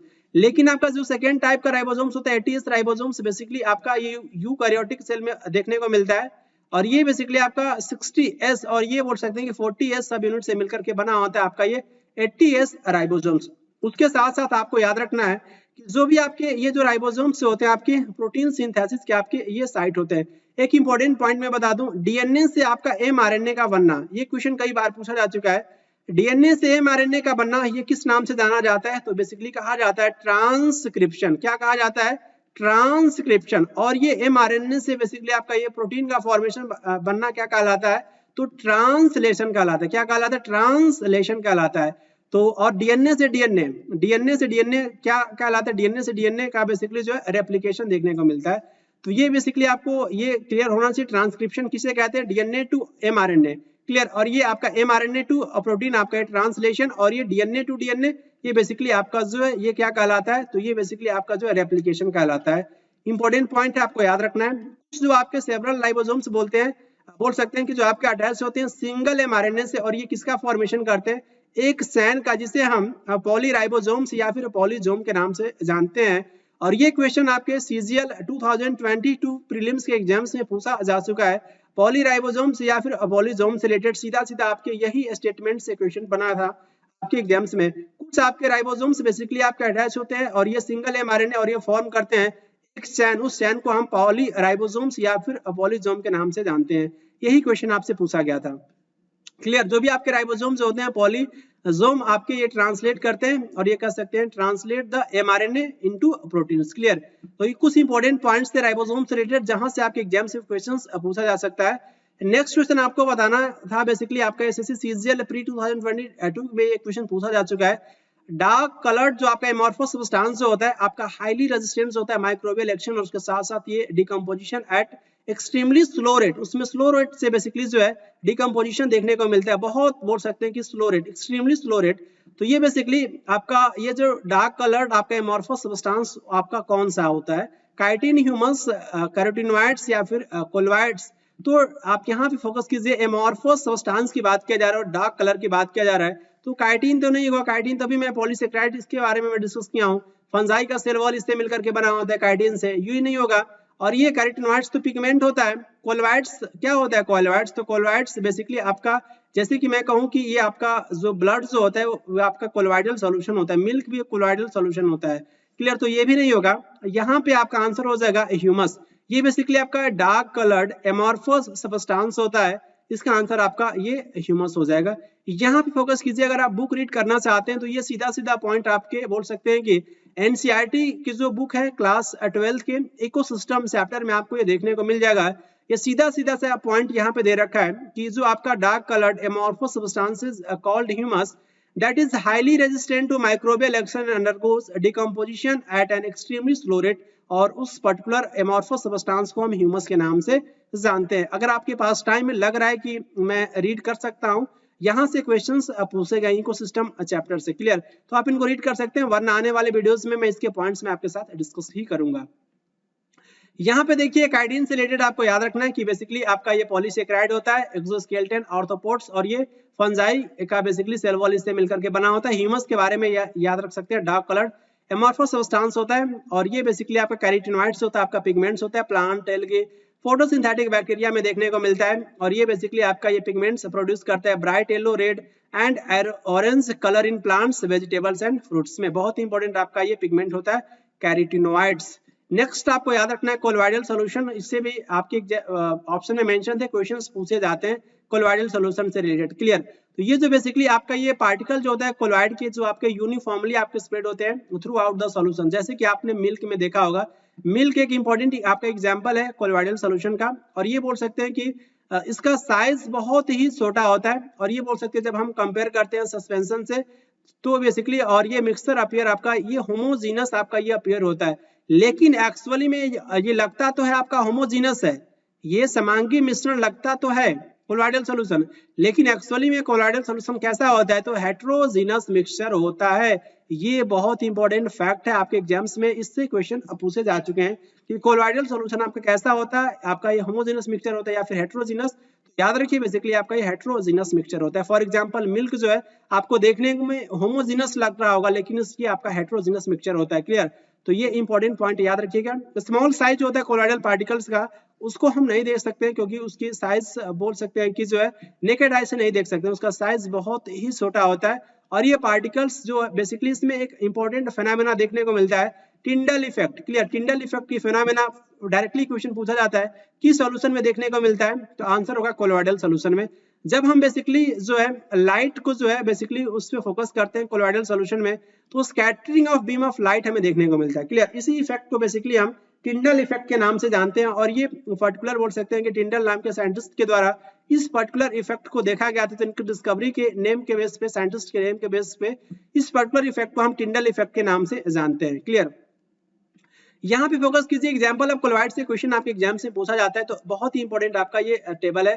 Dispersed phase dispersion medium, ये क्या होता है, तो ये इसके बारे में याद रखिए। मान लीजिए कि कोई आपका सॉल्यूशन है, ये मैं आपको एज्यूम कर रहा हूँ, बेसिकली आपका ये आपने शुगर लिया और ये वाटर लिया, दोनों को मिलाकर के आपने एक सॉल्यूशन बनाया। तो इसमें बेसिकली आपका एक सॉल्यूट होगा और एक आपका जो एक सॉल्वेंट होगा। तो इसमें सॉल्वेंट क्या होगा, सॉल्वेंट की क्वांटिटी कभी भी सॉल्यूशन में ज्यादा होती है, तो इस पर्टिकुलर शुगर और ये आपके वाटर का जो आपका ये सॉल्यूशन बना है, इसमें आपका ये जो सॉल्वेंट जो है आपका ये वाटर होगा और ये आपका शुगर जो है बोल सकते हैं कि आपका ये सॉल्यूट होगा। तो सॉल्यूट की क्वांटिटी बेसिकली आपका ये कम होता है सॉल्यूशन में, लेकिन ये जो डिस्पर्स्ड फेज जो होता है ना, इसे आप एक समय के लिए क्या मानते हो, सॉल्यूट मानते हैं। और ये डिस्पर्सिंग मीडियम जो होता है बेसिकली ये सॉल्वेंट के जैसे इसे मानते हैं कोलॉइडल सॉल्यूशन में। तो ये पॉइंट आपको याद रखना है, dispersed phase is equal to solute and dispersing medium is equal to solvent with respect to colloidal solution. ये पॉइंट समझ में आया। तो यहाँ पे देखिए डिस्पर्स्ड फेज अगर आप मान लीजिए कि आपका लिक्विड हुआ और ये डिस्पर्सिंग मीडियम आपका गैस हुआ, तो टाइप कौन सा आपका कोलॉइडल टाइप बना, तो ये आपका एरोसॉल बना। Example fog, clouds and mist हो गया। क्लियर, उसके साथ साथ आपको याद रखना डिस्पर्स्ड फेज अगर सॉलिड है, डिस्पर्सिंग मीडियम गैस है, कौन सा आपका टाइप ऑफ कोलॉइड बनेगा, तो एरोसॉल बनेगा। इस केस में भी स्मोक, ऑटोमोबाइल एग्जॉस्ट एग्जांपल आप देख सकते हैं। गैस आपका डिस्पर्स्ड फेज है, डिस्पर्सिंग मीडियम आपका लिक्विड है, तो क्या बनेगा, कौन सा टाइप का कोलॉइड बनेगा, फोम बनेगा। ये क्वेश्चन आपके CHSL एग्जाम में पूछा जा चुका है, इस पर्टिकुलर फॉर्म से related question. Clear, shaving cream बोल सकते हैं, ये इंपॉर्टेंट आपका एग्जांपल हो जाएगा। लिक्विड लिक्विड दोनों ही लिक्विड है, लिक्विड लिक्विड, डिस्पर्स्ड फेज भी लिक्विड एंड डिस्पर्सिंग मीडियम भी लिक्विड, तो आपका ये कौन सा टाइप ऑफ कोलॉइड बनेगा, इमल्सन बनेगा। For example milk and face cream कह सकते हैं। सॉलिड डिस्पर्स्ड फेज है, लिक्विड आपका जो है बोल सकते हैं डिस्पर्सिंग मीडियम है, टाइप ऑफ कोलॉइड क्या बनेगा, सॉल बनेगा, मिल्क ऑफ मैग्नीशिया, और उसके साथ साथ जो है आपका मड कह सकते हैं। इंपॉर्टेंट पॉइंट है, आपको याद रखना है। उसके साथ साथ ये आपका डिस्पर्स्ड फेज आपका गैस है, डिस्पर्सिंग मीडियम सॉलिड है, क्या बनेगा आपका जो है ये फिर से फोम बना, फोम, रबर, स्पॉन्ज एंड एफ्यूमस। ये बेसिकली आपका एग्जांपल कह सकते हैं। फिर से आपका जो डिस्पर्स्ड फेज लिक्विड लिया आपने, डिस्पर्सिंग मीडियम सॉलिड लिया, क्या बना आपका जेल बना, जेल में जेली, सीज, बटर, ये आपका कुछ एग्जांपल हो गया। उसके बाद से आपने डिस्पर्स्ड फेज आपने क्या लिया, सॉलिड लिया, डिस्पर्सिंग मीडियम आपने सॉलिड लिया, सॉलिड सॉलिड क्या बना, सॉलिड सॉल बना, coloured gemstone and milky glass. Clear, तो ये आपके इंपॉर्टेंट एग्जांपल हो सकते हैं जो आपके एग्जाम्स के लिए काफी इंपॉर्टेंट है। इनको बहुत अच्छे से आप एक दो बार इसको रीड कीजिएगा। नेक्स्ट क्वेश्चन की तरफ मूव करेंगे। बहुत ही सिंपल सा क्वेश्चन आपसे पूछा गया था CGL प्री 2022 के एग्जाम्स में। कितने आपके जो है नंबर ऑफ स्टेट आपसे पूछा गया था जो आपके बाउंड्री शेयर करते हैं बांग्लादेश कंट्री के साथ, 3, 4, 6 एंड 5। तो कितने हैं आपके, वो 5 है। ऑप्शन 4 आपका करेक्ट हो जाएगा। कौन कौन से होते हैं आप यहाँ पे फोकस कीजिए, वेस्ट बंगाल, असम, मेघालय, त्रिपुरा, मिजोरम। तो यहाँ पे फोकस कीजिए, ऐसे याद रखिए आप त्रिपुरा मिजोरम को एक साथ याद रख लीजिए, उसके साथ साथ असम मेघालय को आप एक साथ याद रख लीजिए, और एक और आप जो है बांग्लादेश से आप यहाँ पे देख रहे हैं वेस्ट बंगाल। तो इस तरीके से आप याद रखिएगा, त्रिपुरा मिजोरम, उसके बाद से असम मेघालय, और एक आप अच्छे से याद रखिएगा वेस्ट बंगाल। क्लियर, तो यहाँ पे बेसिकली जो है ये 5 स्टेट के साथ बोल सकते हैं कि आपका ये बांग्लादेश का ये बाउंड्री आपका ये टच करता है। क्लियर, तो ये इंपॉर्टेंट पॉइंट है, आपको याद रखना है। अरुणाचल प्रदेश, नागालैंड, मणिपुर, मिजोरम, ये आपके सारे स्टेट जो है वो किसके साथ अपने बाउंड्री को शेयर करते हैं, तो इसका आंसर होगा म्यांमार कंट्री के साथ। ये भी इंपॉर्टेंट आपके एग्जाम से क्वेश्चन पूछा जाता है। नेक्स्ट क्वेश्चन आपसे पूछा गया था, बेसिकली आपको बताना था न्यूमेरिकल वैल्यूज जो होता है फिजिकल क्वांटिटी का, उससे हम किसके नाम से जानते हैं, रिफरेंस, डायरेक्शन, डिस्टेंस या फिर मैग्नीट्यूड। तो क्या होता है आपका न्यूमेरिकल वैल्यूज जो होता है फिजिकल क्वांटिटी का, वो बेसिकली आपका होता है, क्या होता है, तो मैग्नीट्यूड होता है। ऑप्शन 4 आपका ये करेक्ट हो जाएगा। ये बेसिकली यहाँ पे देख सकते हैं numerical value of physical quantity, its magnitude. Reference point basically use किया जाता है, मान लीजिए कोई ऑब्जेक्ट है, इसके लोकेशन को डिस्क्राइब करने के लिए रेफरेंस पॉइंट हम यूज करते हैं, और ये आपका ओरिजिन क्या होता है, तो रेफरेंस पॉइंट जो बेसिकली यूज किया जाता है डिस्क्राइब करने के लिए, जो लोकेशन जो होता है ना ऑब्जेक्ट का, उससे हम बेसिकली ओरिजिन के नाम से जानते हैं। क्लियर, तो ये बेसिकली आपका कोई भी जो आपका ऑब्जेक्ट जो होता है ना, इसका मेन पॉइंट आपका ये ओरिजिन ही होता है। क्लियर। नेक्स्ट क्वेश्चन की तरफ मूव करेंगे। ये क्वेश्चन आपके सीजीएल प्री 2022 के एग्जाम से पूछा गया था। कॉलम फर्स्ट में बेसिकली आपके डिजीज के नेम मेंशन है, कॉलम बी में बेसिकली डिफिशियंसी दे रखा है। क्लियर। तो आपको मैच करना है क्वासिओरकर और ये आपका weak bones and muscles, anaemia and goitre. बहुत ही सिंपल क्वेश्चन है, इसको आप मैच कीजिए। ये आपको देखने को मिलेगा ग्वाइटर डिजीज किसकी कमी से, आयोडीन डिफिशियंसी, ये हो जाएगा। क्वासिओरकर ये बेसिकली आपका प्रोटीन डिफिशियंसी डिजीज होता है, मैरिस्मस एंड क्वासिओरकर। और ये बेसिकली एनीमिया आयरन डिफिशियंसी होता है। क्लियर। और ये आपका वीक बोन्स एंड मसल्स क्या हो जाएगा, आपका हो जाएगा, ये आपका हो जाएगा डेफिशिएंसी। कौन सा डेफिशिएंसी, किसकी डेफिशिएंसी से हमें देखने को मिलता है, वीक बोन एंड मसल। तो बोल सकते हैं कि आपका विटामिन डी जो होता है ना, इसकी डेफिशिएंसी से बेसिकली आपका ये जो बोन जो होता है वो बिल्कुल आपका ये कमजोर हो जाता है। क्लियर। और विटामिन डी की कमी से कौन सा डिजीज होता है, तो आप याद रखेंगे रिकेट्स डिजीज होता है। तो इस तरीके से आपका कौन सा ऑप्शन आपका करेक्ट होगा, तो फर्स्ट का डी। फर्स्ट का डी देखिए, आपका एक ही ऑप्शन में मेंशन है फर्स्ट का डी, और उसके साथ साथ सेकंड का सी, सेकंड का सी, और ये आपका थर्ड का बी, और ये आपका जो होगा फोर्थ के। तो ये आपका थर्ड ऑप्शन आपका करेक्ट हो जाएगा। क्लियर। इनको आप रीड कर लीजिएगा, वही पॉइंट इसमें भी मेंशन है जो मैं आप लोगों के साथ काफी डिटेल में एक्सप्लेन किया। क्लियर। तो आई होप आपको ये पर्टिकुलर पॉइंट जो भी मैं डिस्कस कर रहा हूँ आपको अच्छे से समझ में आ रहा होगा। नेक्स्ट क्वेश्चन में आपको बेसिकली मैच करना है, मैच द कॉलम। यहाँ पे आपके नेशनल स्पोर्ट्स अवार्ड्स जो आपके 2022 में दिए गए थे, और ये बोल सकते हैं कि जो आपके पर्सन का नाम है जिनको दिया गया था, अर्जुन अवार्ड दिया गया था, बेसिकली आपको मैच करना है सीमा पुनिया जी को। तो ये बेसिकली आपका ए का क्या हो जाएगा कि आपका सेकेंड हो जाएगा। द्रोणाचार्य अवार्ड रेगुलर बेसिकली दिया गया था जो है जीवन ज्योत सिंह तेजा को, तो ये आपका बी का फर्स्ट हो जाएगा। द्रोणाचार्य अवार्ड लाइफ टाइम दिया गया था बेसिकली आपका जो है दिनेश जवाहर लाल को, तो सी का आपका 4 हो जाएगा। उसके साथ साथ ध्यानचंद अवार्ड डी का जो आपका हो जाएगा, कह सकते हैं कि आसमानी कुंज, तो डी आपका जो है वो थर्ड हो गया।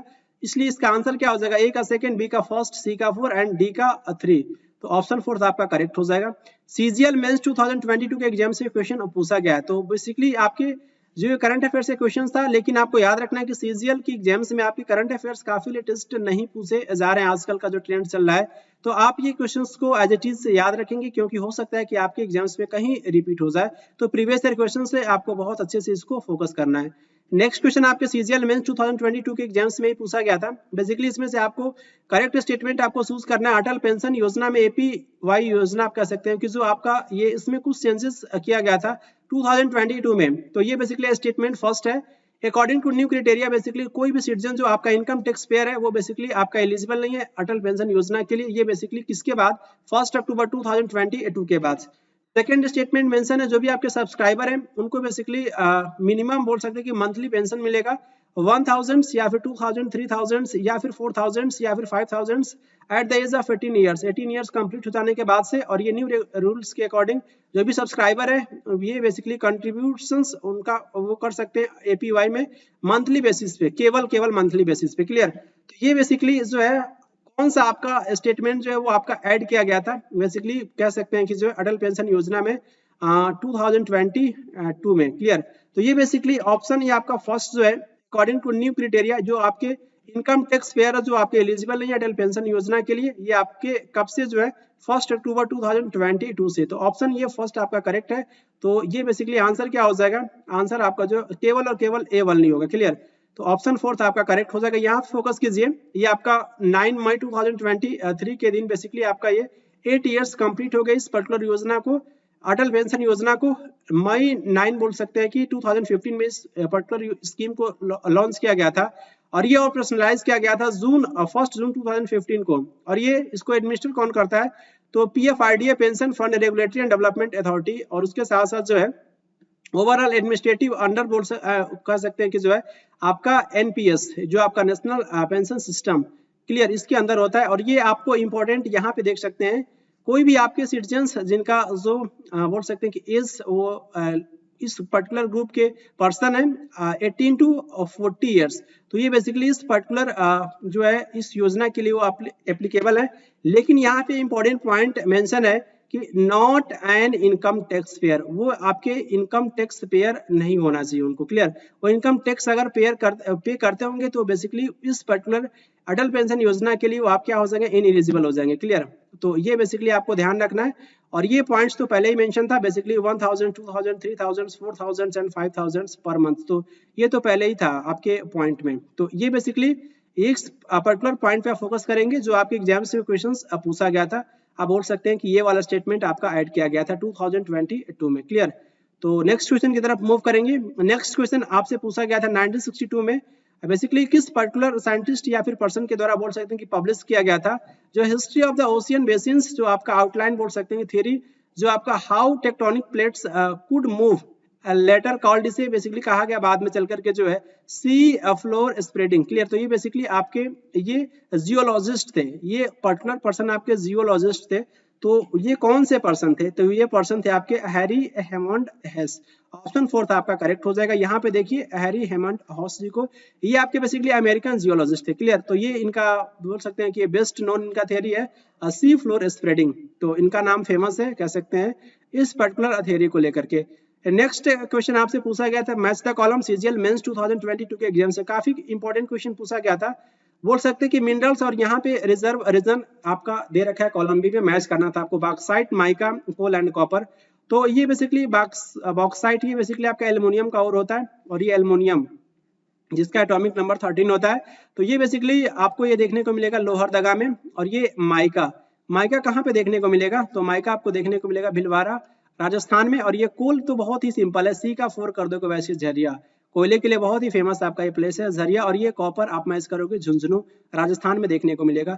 तो इसमें से कौन सा ऑप्शन आपका करेक्ट हो जाएगा, ए का फर्स्ट, बी का सेकंड, सी का 4 एंड डी का आपका क्या हो जाएगा, डी का थर्ड, क्लियर।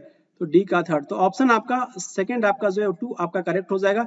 लेकिन इतना ही नहीं, आपको इंपॉर्टेंट पॉइंट पे फोकस करना है, हमेशा मेरा फोकस रहता है एक्सप्लेनेशन पे। इंपॉर्टेंट कोल्ड फील्ड का नाम आप याद रखेंगे, सिंगरौली। सिंगरौली आपको देखने को मिलेगा मध्य प्रदेश में, बोकारो झारखंड में, झरिया झारखंड में। यहाँ पे देख सकते हैं क्वेश्चन आपसे पूछा जा चुका है। और ये रानीगंज वेस्ट बंगाल में, कोरबा छत्तीसगढ़ में, तलचर उड़ीसा में। और ये सिंगरैनी और सिंगरौली में आपको कंफ्यूज नहीं होना है। तो सिंगरैनी आपको ये कोल फील्ड देखने को मिलेगा, ये तेलंगाना में। और ये नेवेली आपको देखने को मिलेगा, लिग्नाइट के लिए फेमस है आपका नेवेली तमिलनाडु में। तो यहाँ पे आप मैप के जरिए भी इंपॉर्टेंट पॉइंट को आप रिवाइज कर सकते हो। कॉपर के बारे में आपसे क्वेश्चन पूछा गया था, तो कॉपर का सिंबल बेसिकली Cu होता है और इसका एटॉमिक नंबर 29 होता है। डी ब्लॉक में देखने को मिलेगा 3D सीरीज में, आप कह सकते हैं कि आपका ये 3D सीरीज में 21 to 30 के एलिमेंट्स होते हैं, क्लियर। स्कैंडियम टू जिंक, तो इसी में आपको 29 नंबर पे देखने को मिलेगा, जिसका एटॉमिक नंबर कॉपर का क्या होता है, आपका ये 29 होता है। साथ के साथ आप इंफॉर्मेशन को भी याद रखिए। और ये जो आपके बोल सकते हैं कि ये क्रिटिकली डेफिशिएंट आपके रिजर्व देखने को मिलते हैं आपके कॉपर के इंडिया में। और ये मैलिएबल, टक्टाइल और ये गुड कंडक्टर ऑफ इलेक्ट्रिसिटी होता है, ये आपका पर्टिकुलर मेटल। और ये इसका इंपॉर्टेंट यूज बोल सकते हैं इलेक्ट्रिकल केबल्स में, इलेक्ट्रॉनिक्स में और केमिकल इंडस्ट्रीज में। बालाघाट माइंस मध्य प्रदेश का इंपॉर्टेंट बोल सकते हैं कि आपका फेमस प्लेस है कॉपर के लिए। और ये आपका खेतरी माइंस राजस्थान में, ये तो कई बार आपके एग्जाम से पूछा जा चुका है, बहुत ही इंपॉर्टेंट आपका प्लेस है कॉपर के लिए, Khetri mines in Rajasthan and Singhbhum district of Jharkhand, clear. तो ये इंपॉर्टेंट आप प्लेस याद रखेंगे, कॉपर से रिलेटेड है। बॉक्साइट के बारे में याद रखें, बेसिकली आपका ये एल्युमिनियम का ओर होता है। और ये बेसिकली जो इंपॉर्टेंट एरियाज है आप यहाँ पे देख सकते हैं, जो आपके इंपॉर्टेंट 2 एरियाज जो आपको देखने को मिलेगा, increasing the production of the Balangir and Koraput में आपको ये देखने को मिलेगा, क्लियर। और उसके साथ साथ लोहरदगा देखिए, लोहरदगा झारखंड में आपके रिच डिपॉजिट्स हैं आपके एल्युमिनियम के, जो बेसिकली आपके बॉक्साइट के और आप देखने को मिलेंगे, एल्युमिनियम का और बेसिकली बॉक्साइट आप कह सकते हैं। और ये भावनगर ये आपको देखने को मिलेगा, भावनगर जामनगर गुजरात में मेजर डिपॉजिट्स देखने को मिलेगा बॉक्साइट का। और उसके साथ साथ छत्तीसगढ़ में भी डिपॉजिट्स है, अमरकंटक प्लेटू में और ये मैकाल हिल्स में। और ये कटनी जबलपुर एरिया और ये आपका जो बालाघाट एमपी में इंपॉर्टेंट डिपॉजिट्स आपको देखने को मिलेगा बॉक्साइट का। ये कोलाबा, थाने, रत्नागिरी, सतारा, पुणे एंड कोल्हापुर महाराष्ट्र में बोल सकते हैं कि इंपॉर्टेंट आपका ये प्लेस है, किसके लिए, आपका जो है बॉक्साइट के लिए। यहाँ पे आपको ऑप्शन पे पॉइंट पे फोकस करना है माइका पे।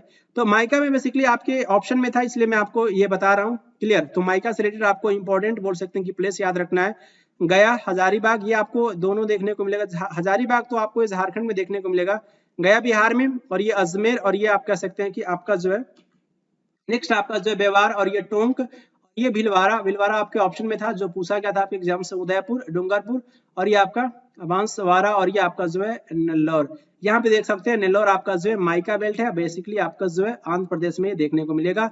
उसके साथ साथ कोडरमा, गया, हजारीबाग बेल्ट ऑफ झारखंड में आपको ये लीडिंग प्रोड्यूसर बोल सकते हैं माइका का, तो ये आपको याद रखना है। और ये माइका जो है आपका मोस्ट इंडिस्पेंसिबल आपका ये मिनरल्स होता है जो इलेक्ट्रिक एंड इलेक्ट्रॉनिक इंडस्ट्रीज में इसका इंपॉर्टेंट यूज होता है, क्लियर। और ये माइका डिपॉजिट्स आपके नॉर्दर्न एज छोटा नागपुर प्लेट्यू में देखने को मिलता है। तो यहाँ पे बेसिकली ये इस इंपॉर्टेंट पॉइंट पे आप फोकस करेंगे, ये यहाँ से आपके एग्जाम्स में डायरेक्टली क्वेश्चंस देखने को मिल सकते हैं। नेक्स्ट क्वेश्चन की तरफ मूव करेंगे। इंडिया में बेसिकली जो है ये आपका जो है नॉट पूछा है, ये ऑब्जेक्टिव नहीं है आपका जो है नेशनल मैन्युफैक्चरिंग पॉलिसी का इंक्रीज करना, जो आपका सेक्टोरल शेयर जो मैन्युफैक्चरिंग जो है आपका GOP to the list 25% by 2022 तक, क्लियर। और ये बेसिकली डबल करना एक्सपोर्ट्स का डबल करना, मैन्युफैक्चरिंग गुड्स का जो है कब तक 2022 तक, और ये इंक्रीज करना जो आपका रेट जो है आपका जॉब क्रिएशन का, और ये जो आपका create 100 million additional jobs by 2022 तक, क्लियर। और उसके साथ साथ इनहांस करना global competitiveness, domestic values addition, technologies, ये technological depth and environmental sustainability of growth. तो ये बेसिकली इसमें से आपका जो है कौन आपका एक जो ऑब्जेक्टिव नहीं है, not an objective of the national manufacturing policy. तो ये बेसिकली ये जो आप देख रहे हैं यहाँ पे पहले फोकस कीजिए, सीधा सीधा ये लाइन यहाँ से लिया गया है, पिकअप किया गया है नेशनल मैन्युफैक्चरिंग पॉलिसी। इसमें बेसिकली जो है वो बात किया गया enhancing the share of the manufacturing policy manufacturing in GDP to 25% within the decade and create 100 millions job. तो 100 मिलियंस जॉब और 25%, तो ये बेसिकली आपका स्टेटमेंट ये आपका करेक्ट है। 100 मिलियन जॉब्स ये भी आपका करेक्ट है, तो फर्स्ट एंड थर्ड तो आपका करेक्ट है। और उसके साथ साथ यहाँ पे देखिए सस्टेनेबिलिटी ऑफ ग्रोथ की बात की जा रही है, तो यहाँ पे देखिए ये basically sustainable development is integral to the spirit to the policy and technological value addition in the manufacturing has received special focus. तो यहाँ पे सस्टेनेबल डेवलपमेंट की भी बात की जा रही है, तो ये बेसिकली ये भी स्टेटमेंट आपका जो है वो क्या हो जाएगा कि आपका ये करेक्ट हो जाएगा। तो एक ही आपका बचा इनकरेक्ट, तो इनकरेक्ट आपका जो वो सेकंड हो जाएगा, to double the exports of manufacturing goods by 2022, clear. तो ये बेसिकली आपका इनकरेक्ट है। यहाँ पे आप खुद से रीड कर सकते हैं, सारे पॉइंट्स में आप लोग के साथ बोल सकते हैं कि इसमें स्लाइड में मैं ऐड कर दिया हूँ। नेक्स्ट क्वेश्चन आपसे पूछा गया था सीजीएल मेंस 2022 के एग्जाम्स, ना कि 23, अभी तो 23 नहीं हुआ है, 22 के एग्जाम से पूछा गया था, क्लियर। तो यहाँ पे बेसिकली आपको ये बताना है कि जो करेक्ट स्टेटमेंट आपको चूज करना था, जो आपका हेडक्वार्टर है आपका Indian council of agriculture research, आपका ये डायरेक्टोरेट ऑफ ग्राउंडनट रिसर्च आपको ये लोकेटेड देखने को मिलेगा कहाँ पे, जूनागढ़ बेसिकली गुजरात में। और ये हेडक्वार्टर ऑफ आपका जो आईसीआर डायरेक्टोरेट ऑफ रेपसीड, और ये कह सकते हैं मस्टर्ड रिसर्च जो आपका लोकेटेड है भरतपुर में, राजस्थान में कह सकते हैं। और ये हेडक्वार्टर आपका ICR directorate of soybean research, ये लोकेटेड है आपका इंदौर में। तो इनमें से आपको ये चूज करना था, बोल सकते हैं करेक्ट स्टेटमेंट। केवल सेकेंड एंड थर्ड आपका करेक्ट है, तीनों ही करेक्ट है, या फिर फर्स्ट एंड सेकेंड ओनली, या फिर फर्स्ट एंड थ्री ओनली। तो इनमें से कौन सा स्टेटमेंट आपका करेक्ट है? तो मेरे हिसाब से तीनों ही करेक्ट है। इसका आंसर क्या होगा? इसका आंसर होगा फर्स्ट, सेकंड एंड थर्ड। लेकिन इस स्टेटमेंट को आपको अच्छे से पढ़ना है, 2-3 बार पढ़ना है, इसलिए मैं इसको हाईलाइट कर दिया हूँ। तीनों स्टेटमेंट आपके करेक्ट हैं। तो आपसे बोल सकते हैं कि क्वेश्चंस पूछा जा सकता है इस पर्टिकुलर एग्जाम में भी जो है स्टेटमेंट को चेंज करके। लेकिन यहाँ पे इंपॉर्टेंट स्लाइड में ऐड किया हूँ, 2 स्लाइड में ऐड किया हूँ इसमें रिसर्च इंस्टीट्यूट से लेकर के बोल सकते हैं कि जो आपके एग्जाम्स में क्वेश्चंस पूछे जाते हैं इस पर्टिकुलर टॉपिक से। तो याद रखिए Indian institute of vegetable research देखने को मिलेगा आपको वाराणसी उत्तर प्रदेश में, सेंट्रल सीप एंड वुल रिसर्च इंस्टीट्यूट देखने को मिलेगा ICRCSWRI, ये देखने को मिलेगा आपको जो है अवी कनागर आपका टोंक राजस्थान में, क्लियर। ये पर्टिकुलर आपका प्लेस का नाम है, टोंक भी आप याद रख सकते हैं, राजस्थान में देखने को मिलेगा। उसके साथ साथ याद रखना central tuber crops research institute CTCRI Thiruvananthapuram Kerala में देखने को मिलेगा। National centre for integrated pest management, ये कहाँ देखने को मिलेगा? न्यू दिल्ली में। उसके साथ साथ Indian institute of spices research, ये बहुत इंपॉर्टेंट है, ये आपको देखने को मिलेगा कोझिकोड केरल में। मसाले के बारे में बोल सकते हैं रिसर्च के लिए जो आपका ये अनुसंधान है, कहाँ पे आपका ये कोझिकोड में है। Central institute for cotton research, cotton research के लिए जो आपका सेंट्रल इंस्टीट्यूट कहाँ पे देखने को मिलेगा, नागपुर महाराष्ट्र में। और ये Indian institute of sugar cane research बहुत इंपॉर्टेंट है, आपको ये देखने को मिलेगा लखनऊ उत्तर प्रदेश में शुगर केन। और ये आपका सेंट्रल इनलैंड फिशरीज, सिफरी कहते हैं, central inland fisheries research institute CIFRI, ये कोलकाता वेस्ट बंगाल में आपको देखने को मिलेगा इसका हेडक्वार्टर। और उसके साथ साथ इंडियन इंस्टीट्यूट ऑफ ये पल्सेस रिसर्च इंस्टीट्यूट, इसका हेडक्वार्टर आपको देखने को मिलेगा कहाँ पे, कानपुर उत्तर प्रदेश में, क्लियर। और ये आप बोल सकते हैं कि आपका ये दलहन आपका ये अनुसंधान, क्लियर। उसके साथ साथ आपको याद रखना है कि डायरेक्टोरेट ऑफ ग्राउंडनट रिसर्च, ये आपको देखने को मिलेगा कहाँ पे, जूनागढ़ गुजरात, जो आपके एग्जाम में पूछा गया था, क्लियर। यहाँ पे नेक्स्ट पॉइंट पे फोकस करेंगे, नेशनल इंस्टीट्यूट ऑफ वायरोलॉजी बहुत इंपॉर्टेंट है, पुणे महाराष्ट्र में देखने को मिलेगा इसका हेडक्वार्टर। और ये centre for DNA fingerprinting and diagnostic CDFD बोल सकते हैं कि हैदराबाद तेलंगाना में ये आपका इसका हेडक्वार्टर देखने को मिलेगा। और ये centre for cellular and molecular biology CCMB Hyderabad में आपका ये लोकेटेड है। और ये नेशनल ब्रेन रिसर्च आपका सेंटर NBRC मानेसर गुरुग्राम हरियाणा में आप कह सकते हैं। और ये CFTRI ये बेसिकली आपको देखने को मिलेगा central food technological research institute, कहाँ पे, मैसूर कर्नाटका में, clear. Central institute of medicinal and aromatic बोल सकते हैं प्लांट्स, आपको देखने को मिलेगा एरोमेटिक प्लांट्स के लिए जो आपका सेंट्रल इंस्टीट्यूट है वो कहाँ पे आपका, ये लखनऊ उत्तर प्रदेश में है। और ये बेसिकली आपका लखनऊ जो वो कैपिटल है उत्तर प्रदेश का। और ये NBRI बहुत इंपॉर्टेंट है, NBRI and CDRI, clear, confuse मत कीजिएगा, दोनों ही आपका कहाँ पे, उत्तर प्रदेश में है। CDRI, clear.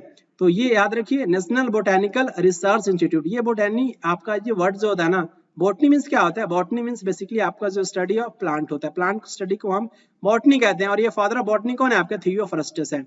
और ये जो आपका एनिमल्स का स्टडीज होता है वो जूलॉजी कहलाता है। फादर ऑफ जूलॉजी कौन है, फादर ऑफ बायोलॉजी आप एरिस्टोटल को कहते हो, अरस्तु को कहा जाता है, क्लियर। और यहाँ पे याद रखिए जो आपके central drug research institute CDRI जो है कहाँ पे है, तो लखनऊ उत्तर प्रदेश में। काफी इंपॉर्टेंट ये दोनों आपका ये प्लेस है जो आपके एग्जाम्स में कई बार रिपीट हो चुका है। इस पर्टिकुलर क्वेश्चन में आपको बेसिकली जो म्यूजिशियंस हैं और बोल सकते हैं कि जो इंस्ट्रूमेंट से उनको मैच किया गया, लेकिन आपको इनकरेक्ट मैचिंग आपको चूज करना है। इनमें से कौन सा जो आपका मैचिंग जो आपका इनकरेक्ट है, पंडित रविशंकर ये सितार बजाते हैं, सही बात है। और ये पंडित राम नारायण ये आपके सरोद बजाते हैं, अभी तक तो आपको याद हो गया होगा, ये बेसिकली आपका इनकरेक्ट है, ये आपके सारंगी बजाते हैं, क्लियर। और ये एन आपके राजम ये आपके वायलिन वादक है। और ये बिस्मिल्ला खान ये आपके शहनाई वादक है। तो इनको सॉल्व करने में थोड़ी सी भी प्रॉब्लम नहीं होगी, क्योंकि ये तो आपको बहुत अच्छे से पता है, बिस्मिल्ला खान शहनाई बजाते हैं और रविशंकर आपके सरोद वादक है, सॉरी ये आपके सितार बजाते हैं। पंडित राम नारायण आपके जो है ये सरोद नहीं बजाते हैं, ये आपके जो है क्या बजाते हैं, तो सारंगी बजाते हैं। एन राजम आपके ये वायलिन वादक है, क्लियर। तो स्टेटमेंट आपका सेकेंड इनकरेक्ट है, इसलिए आंसर आपका वो क्या हो जाएगा, सेकेंड हो जाएगा, क्योंकि पूछा वही है जो गलत है, और गलत क्या है आपका, सेकेंड है।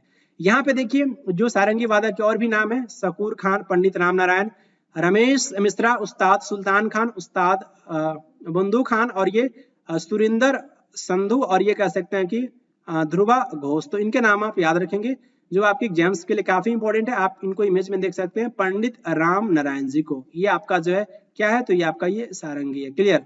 नेक्स्ट आपको याद रखना शहनाई वादक के नाम, ये आपका विंग इंस्ट्रूमेंट है, फूक मारते हैं, यहाँ पे देख सकते हैं, क्लियर। और ये आपकी बिस्मिल्ला खान काफी फेमस पर्सनैलिटी है, जो आप इनको इमेज में देख सकते हैं, कृष्ण राम चौधरी, और ये उस्ताद अली अहमद, और ये हुसैन खान, और ये पंडित अनंत लाल दयाशंकर। तो इनका नाम आप याद रख सकते हैं, शहनाई वादक है इंपॉर्टेंट, जो आपके एग्जाम्स में एज इट इज रिपीट हो सकता है। वायलिन बोल सकते हैं कि आपका ये इसका संबंध जो है कार्नाटिक म्यूजिक से है, और ये कार्नाटिक म्यूजिक आपको साउथ इंडिया में देखने को मिलेगा, क्लियर।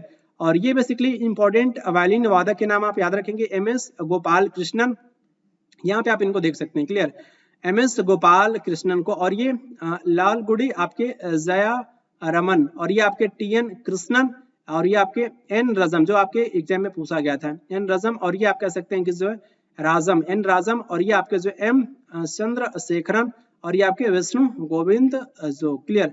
तो ये आपके इंपॉर्टेंट बोल सकते हैं कि वायलिन वादक का नाम है, जो आपके एग्जाम्स के लिए बहुत ही ज्यादा इंपॉर्टेंट है। सितार वादक का नाम आप याद रखेंगे, स्ट्रिंग इंस्ट्रूमेंट्स, और ये कह सकते हैं कि आपका स्ट्रिंग इंस्ट्रूमेंट है आपके, और ये आपके कौन है, आप पंडित रविशंकर जी हैं। तो याद रखिए अनुष्का शंकर का नाम, उसके साथ साथ उस्ताद विलायत खान, उस्ताद इमरात खान, और ये शाहिद परवेज खान, बुधादित्य मुखर्जी, उसके साथ साथ हर शंकर और ये भट्टाचार्य और ये निखिल बनर्जी, नीलाद्री कुमार और ये कह सकते हैं कि आपके देवू चौधरी और ये अरविंद पारिक और ये अब्दुल हलीम जफर खान। तो ये आपके जो है इंपॉर्टेंट बोल सकते हैं कि आपके ये सितार प्लेयर हैं जिनका नाम आपके एग्जाम्स में पूछा जा सकता है। सरोद प्लेयर के भी नाम याद रखिए, सरोद वादक। यहाँ पे आप देख सकते हैं अमजद अली खान जी को, और ये अलाउद्दीन खान अली अकबर खान, अमजद अली खान और ये बुधादेव देशगुप्ता और ये बहादुर खान, सरन रानी और ये जरीन एस शर्मा और ये अमन अली बंगस और ये अयान अली बंगस। क्लियर। तो आपके इंपॉर्टेंट आपके ये सरोद प्लेयर हैं, सरोद वादक है, जो आपके एग्जाम्स के लिए काफी इंपॉर्टेंट है, इनका नाम आप याद रखेंगे। नेक्स्ट क्वेश्चन आपको बेसिकली मैच करना था, यहाँ पे टाइप ऑफ एल्गी है और मैं देखता हूँ कि ये क्वेश्चन को आप सॉल्व कर पाते हैं नहीं, क्योंकि ऑलरेडी मैं एल्गी से रिलेटेड बहुत सारे पॉइंट को मैं बता चुका हूँ।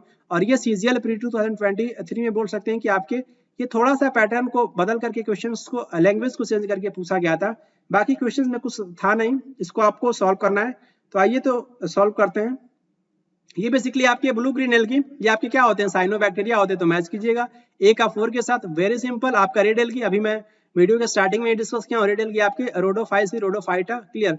तो आप मैच करोगे, उसके साथ साथ ग्रीन एल्गी आपका क्लेमाइडोमोनास होता है, ये आपका यूनिसेलुलर आपका एक ग्रीन एल्गी होता है, एक कोशिका से मिलकर के बना होता है क्लेमाइडोमोनास, और इसमें कप शेप्ड क्लोरोप्लास्ट देखने को मिलता है। उसके साथ साथ ये ब्राउन एल्गी आपका एक्टोकार्पस भी होता है और ये सरगैशम भी होता है। तो इस तरीके से आप इस क्वेश्चन को सॉल्व कर पाओगे।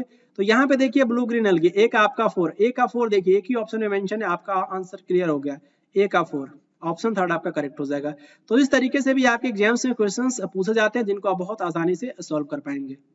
इंडियन कॉन्स्टिट्यूशन के किस पार्ट में बेसिकली आपका यूनियन एग्जीक्यूटिव से रिलेटेड आपका ये प्रोविजंस मेंशन है, पार्ट 3 में, पार्ट 6 में, पार्ट 4 में या फिर पार्ट 5 में? तो याद रखिए बेसिकली आपका पार्ट 3 तो होगा नहीं, ये बेसिकली आपका रिलेटेड है फंडामेंटल राइट्स से। क्लियर। फंडामेंटल राइट्स आपको देखने को मिलेगा आर्टिकल 12 to 35। उसके बाद से याद रखना है पार्ट 4 में आपको देखने को मिलेगा DPSP directive principle of state policy article 36 to 51। तो ये तो आपके दो ऑप्शन वैसे ही इनकरेक्ट हो गए।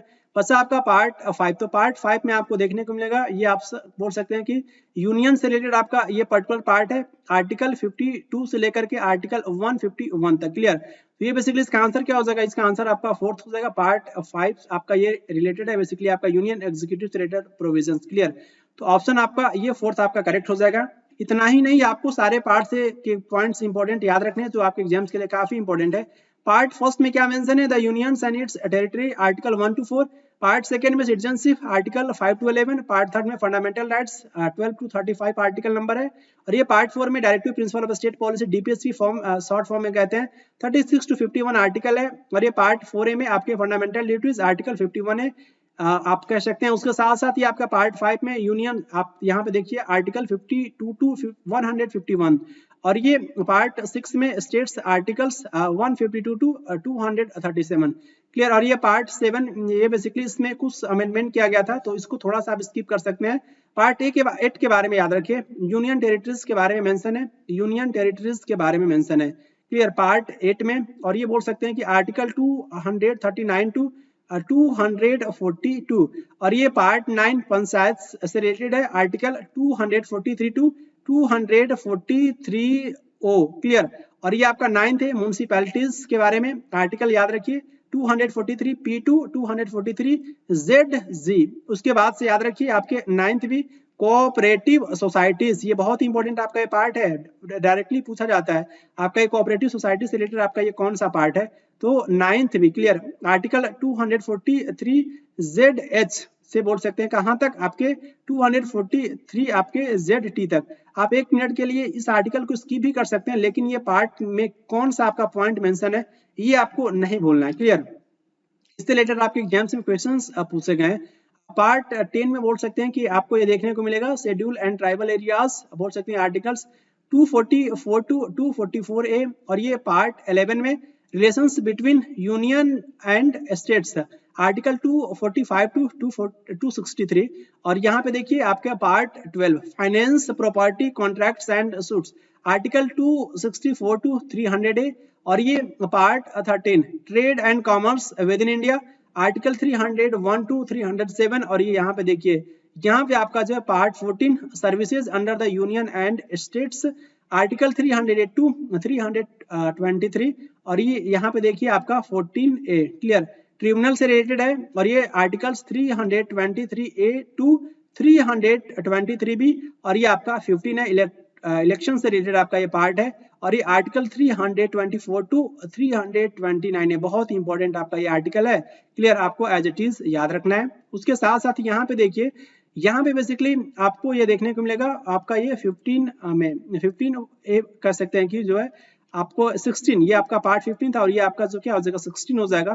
तो 16 में क्या आपका मेंशन है special provisions relating to certain classes article 332 बोल सकते हैं 342 और ये यहाँ पे देखिए आपका ये जो पार्ट जो है आपका ये 17 है लैंग्वेज से रिलेटेड है और इसमें जो है आर्टिकल आपको याद रखना है 343 टू 351। यहाँ पे देखिए आपका पार्ट जो है आपका 18 इमरजेंसी प्रोविजंस इसमें मेंशन है आर्टिकल 352 टू 352 टू आपका ये 360 क्लियर। तो थोड़ा सा आप लोग मैनेज कीजिएगा, मैं आपको ये कह रहा हूँ कि थोड़ा सा वीडियो को पॉज करके इनको खुद से आप रिवाइज कर लीजिए क्लियर, बहुत ज्यादा नहीं है। मैं तो आपको यहाँ तक देखिए यहाँ पे 20 वाला बहुत इंपॉर्टेंट आपका पार्ट है, अमेंडमेंट्स से रिलेटेड इसमें पॉइंट मेंशन है क्लियर। आर्टिकल 368 में आपको ये देखने को मिलेगा अमेंडमेंट का प्रोविजन, ये बेसिकली कहाँ से लिया गया, साउथ अफ्रीका के कॉन्स्टिट्यूशन से अडॉप्ट किया गया अमेंडमेंट का ये प्रोसीजर क्लियर। उसके साथ साथ ये आप देख सकते हैं कि आपका ये आपका 21st पार्ट 21 पार्ट बोल सकते हैं temporary transitional and special provisions article 369 to 392 clear. और ये आपका लास्ट पार्ट है, आप बोल सकते हैं कि 22 ये आपका short title date of commencement authoritative text in Hindi and repeals और ये बेसिकली आर्टिकल 393 टू 395। मैं पूरी कोशिश मैंने करी कि आपको याद हो जाए, थोड़ा सा आप भी प्रयास कीजिएगा। तो कम से कम जो इंपॉर्टेंट आपके पार्ट्स है जैसे कि आपका जो इलेक्शंस के रिलेटेड आपके जो भी पार्ट्स इसके बारे में आइडिया होना चाहिए, इमरजेंसी से रिलेटेड आपके जो भी पार्ट्स हैं 1 मिनट को आप स्किप भी कर सकते हो आपके आर्टिकल, लेकिन ये पार्ट आपको नहीं स्किप करना है क्लियर। ये यहाँ पे ये पार्ट देखिए 20 में आपका मेंशन है जो है आपके amendment of the constitution clear article 368। Next question की तरफ मूव करेंगे। आपको बेसिकली बताना था किस पर्टिकुलर अमेंडमेंट के द्वारा जो है ये राइट टू प्रॉपर्टीज जो है बेसिकली आपका एक लीगल राइट बन गया था क्लियर। तो ये बेसिकली 48 या फिर 44 अमेंडमेंट या फिर 40 या फिर बोल सकते हैं 45। तो ये बेसिकली ये आपका हुआ था 44th constitutional amendment act basically 1978 में हुआ था क्लियर। और ये बेसिकली राइट टू प्रॉपर्टीज जो है एक फंडामेंटल राइट को बेसिकली जो है किसमें कन्वर्ट कर दिया गया था, एक जो है लीगल राइट। और ये बोल सकते हैं कि आर्टिकल 300A और ये देखने को मिलेगा आपको पार्ट 12 में। पार्ट जो है पार्ट कितने में देखने को मिलेगा, ये आपको पार्ट देखने को मिलेगा 12 में क्लियर। नेक्स्ट क्वेश्चन की तरफ मूव करेंगे। नेक्स्ट क्वेश्चन आपसे पूछा गया था जो आपका एनुअल स्टेटमेंट और ये बोल सकते हैं एस्टिमेटेड रिसिप्ट्स एंड एक्सपेंडिचर जो होता है गवर्नमेंट का ओवर द फिजिकल ईयर, उसको हम किसके नाम से जानते हैं, सीधा सीधा आपसे जो है बजट का डिफिनेशन ही पूछा गया था, ना ही प्लान ना ही अकाउंट ना ही इनकम शीट। ये क्या होता है आपका, ये एनुअल फाइनेंशियल स्टेटमेंट के बारे में बात करें तो ये बेसिकली आपका ये जो मेंशन है आपका ये बजट टर्म आपके इंडियन कॉन्स्टिट्यूशन में मेंशन नहीं है, इसके बोल सकते हैं कि जगह पे आपका मेंशन वर्ड है annual financial statement article 112 clear 112 में ये पॉइंट मेंशन है। तो इसका आंसर बेसिकली आपका ये सेकंड हो जाएगा क्लियर। यहाँ पे आप रीड कर लीजिएगा। नेक्स्ट क्वेश्चन आपसे पूछा गया था सीजीएल प्री 2023 के एग्जाम्स में president of India Droupadi Murmu इनके द्वारा रिप्रेजेंट किया गया था कितने नंबर का जो एडिशन बोल सकते हैं कि जो है digital India award on 7 January 2023 new Delhi में। तो ये बेसिकली ये कह सकते हैं कि आपका 7th एडिशन था, तो ऑप्शन आपका फर्स्ट ही करेक्ट हो जाएगा। यहाँ पे देखिए प्रेसिडेंट ऑफ इंडिया श्रीमती आपके जो है Droupadi Murmu presented the 7th edition of the digital India awards clear. तो आप इनको यहाँ पे देख सकते हैं ये आपका 7th एडिशन था क्लियर। और ये लास्ट क्वेश्चन पर्टिकुलर सेट का बोल सकते हैं कि किसके द्वारा लीड किया गया था English army in the battle of the Buxar. Battle of Buxar कब हुआ था, 1764 को हुआ था। तो जो आपकी अंग्रेजी सेना थी इनको किसके द्वारा लीड किया गया था, तो लीड किसके द्वारा किया था, लॉर्ड क्लाइव या फिर चार्ल्स आयरकुट या फिर विलियम हेनरी स्लीमैन या फिर हेक्टर मुनरो। तो हेक्टर मुनरो के द्वारा लीड किया गया था अंग्रेजी सेना को। तो ऑप्शन 4 आपका करेक्ट हो जाएगा। बैटल ऑफ बक्सर ये आपके इंपॉर्टेंट पॉइंट है, याद रखना है। ये बेसिकली आपको याद रखना है, पर्टिकुलर ईयर तो मतलब भूल करके भी नहीं भूलना है। 1764 में हुआ था क्लियर। बैटल ऑफ प्लासी 1757 में और ये बैटल ऑफ बक्सर 1764 में। यहाँ पे अंग्रेजों को कौन लीड कर रहा था, British Indian company lead by the Hector Munro. और ये कंबाइंड आर्मी थी मीर कासिम नवाब बंगाल और ये बोल सकते हैं कि आपके नवाब अवध सुजाऊ दौला और उसके साथ साथ जो है आपके कौन थे, मीर कासिम बेसिकली नवाब ऑफ बंगाल, और उसके साथ साथ नवाब ऑफ अवध सुजाउद्दौला, और ये आपके जो है मुगल एम्परर शाह आलमगीर थे। क्लियर। तो ये बेसिकली ये लोग पार्टिसिपेट किए थे बैटल ऑफ बक्सर में, आप ऐसा बोल सकते हैं। और ये बक्सर कहाँ है आपका ये लोकेटेड, तो बक्सर आपको बिहार में देखने को मिलेगा, और ये गंगा के तट पे है बेसिकली आपका ये पर्टिकुलर जगह। क्लियर, बक्सर। और इस वॉर में बेसिकली किसकी जीत हुई थी, तो आप ये कह सकते हैं कि जो है आपका एक ट्रीटी हुआ था, जो है ट्रीटी ऑफ इलाहाबाद 1765 में। ये फ्रिक्वेंटली आपके एग्जाम्स में पूछा जाता है कि आपका ये इलाहाबाद की जो संधि कब हुआ था, तो 1765 में हुआ था। क्लियर।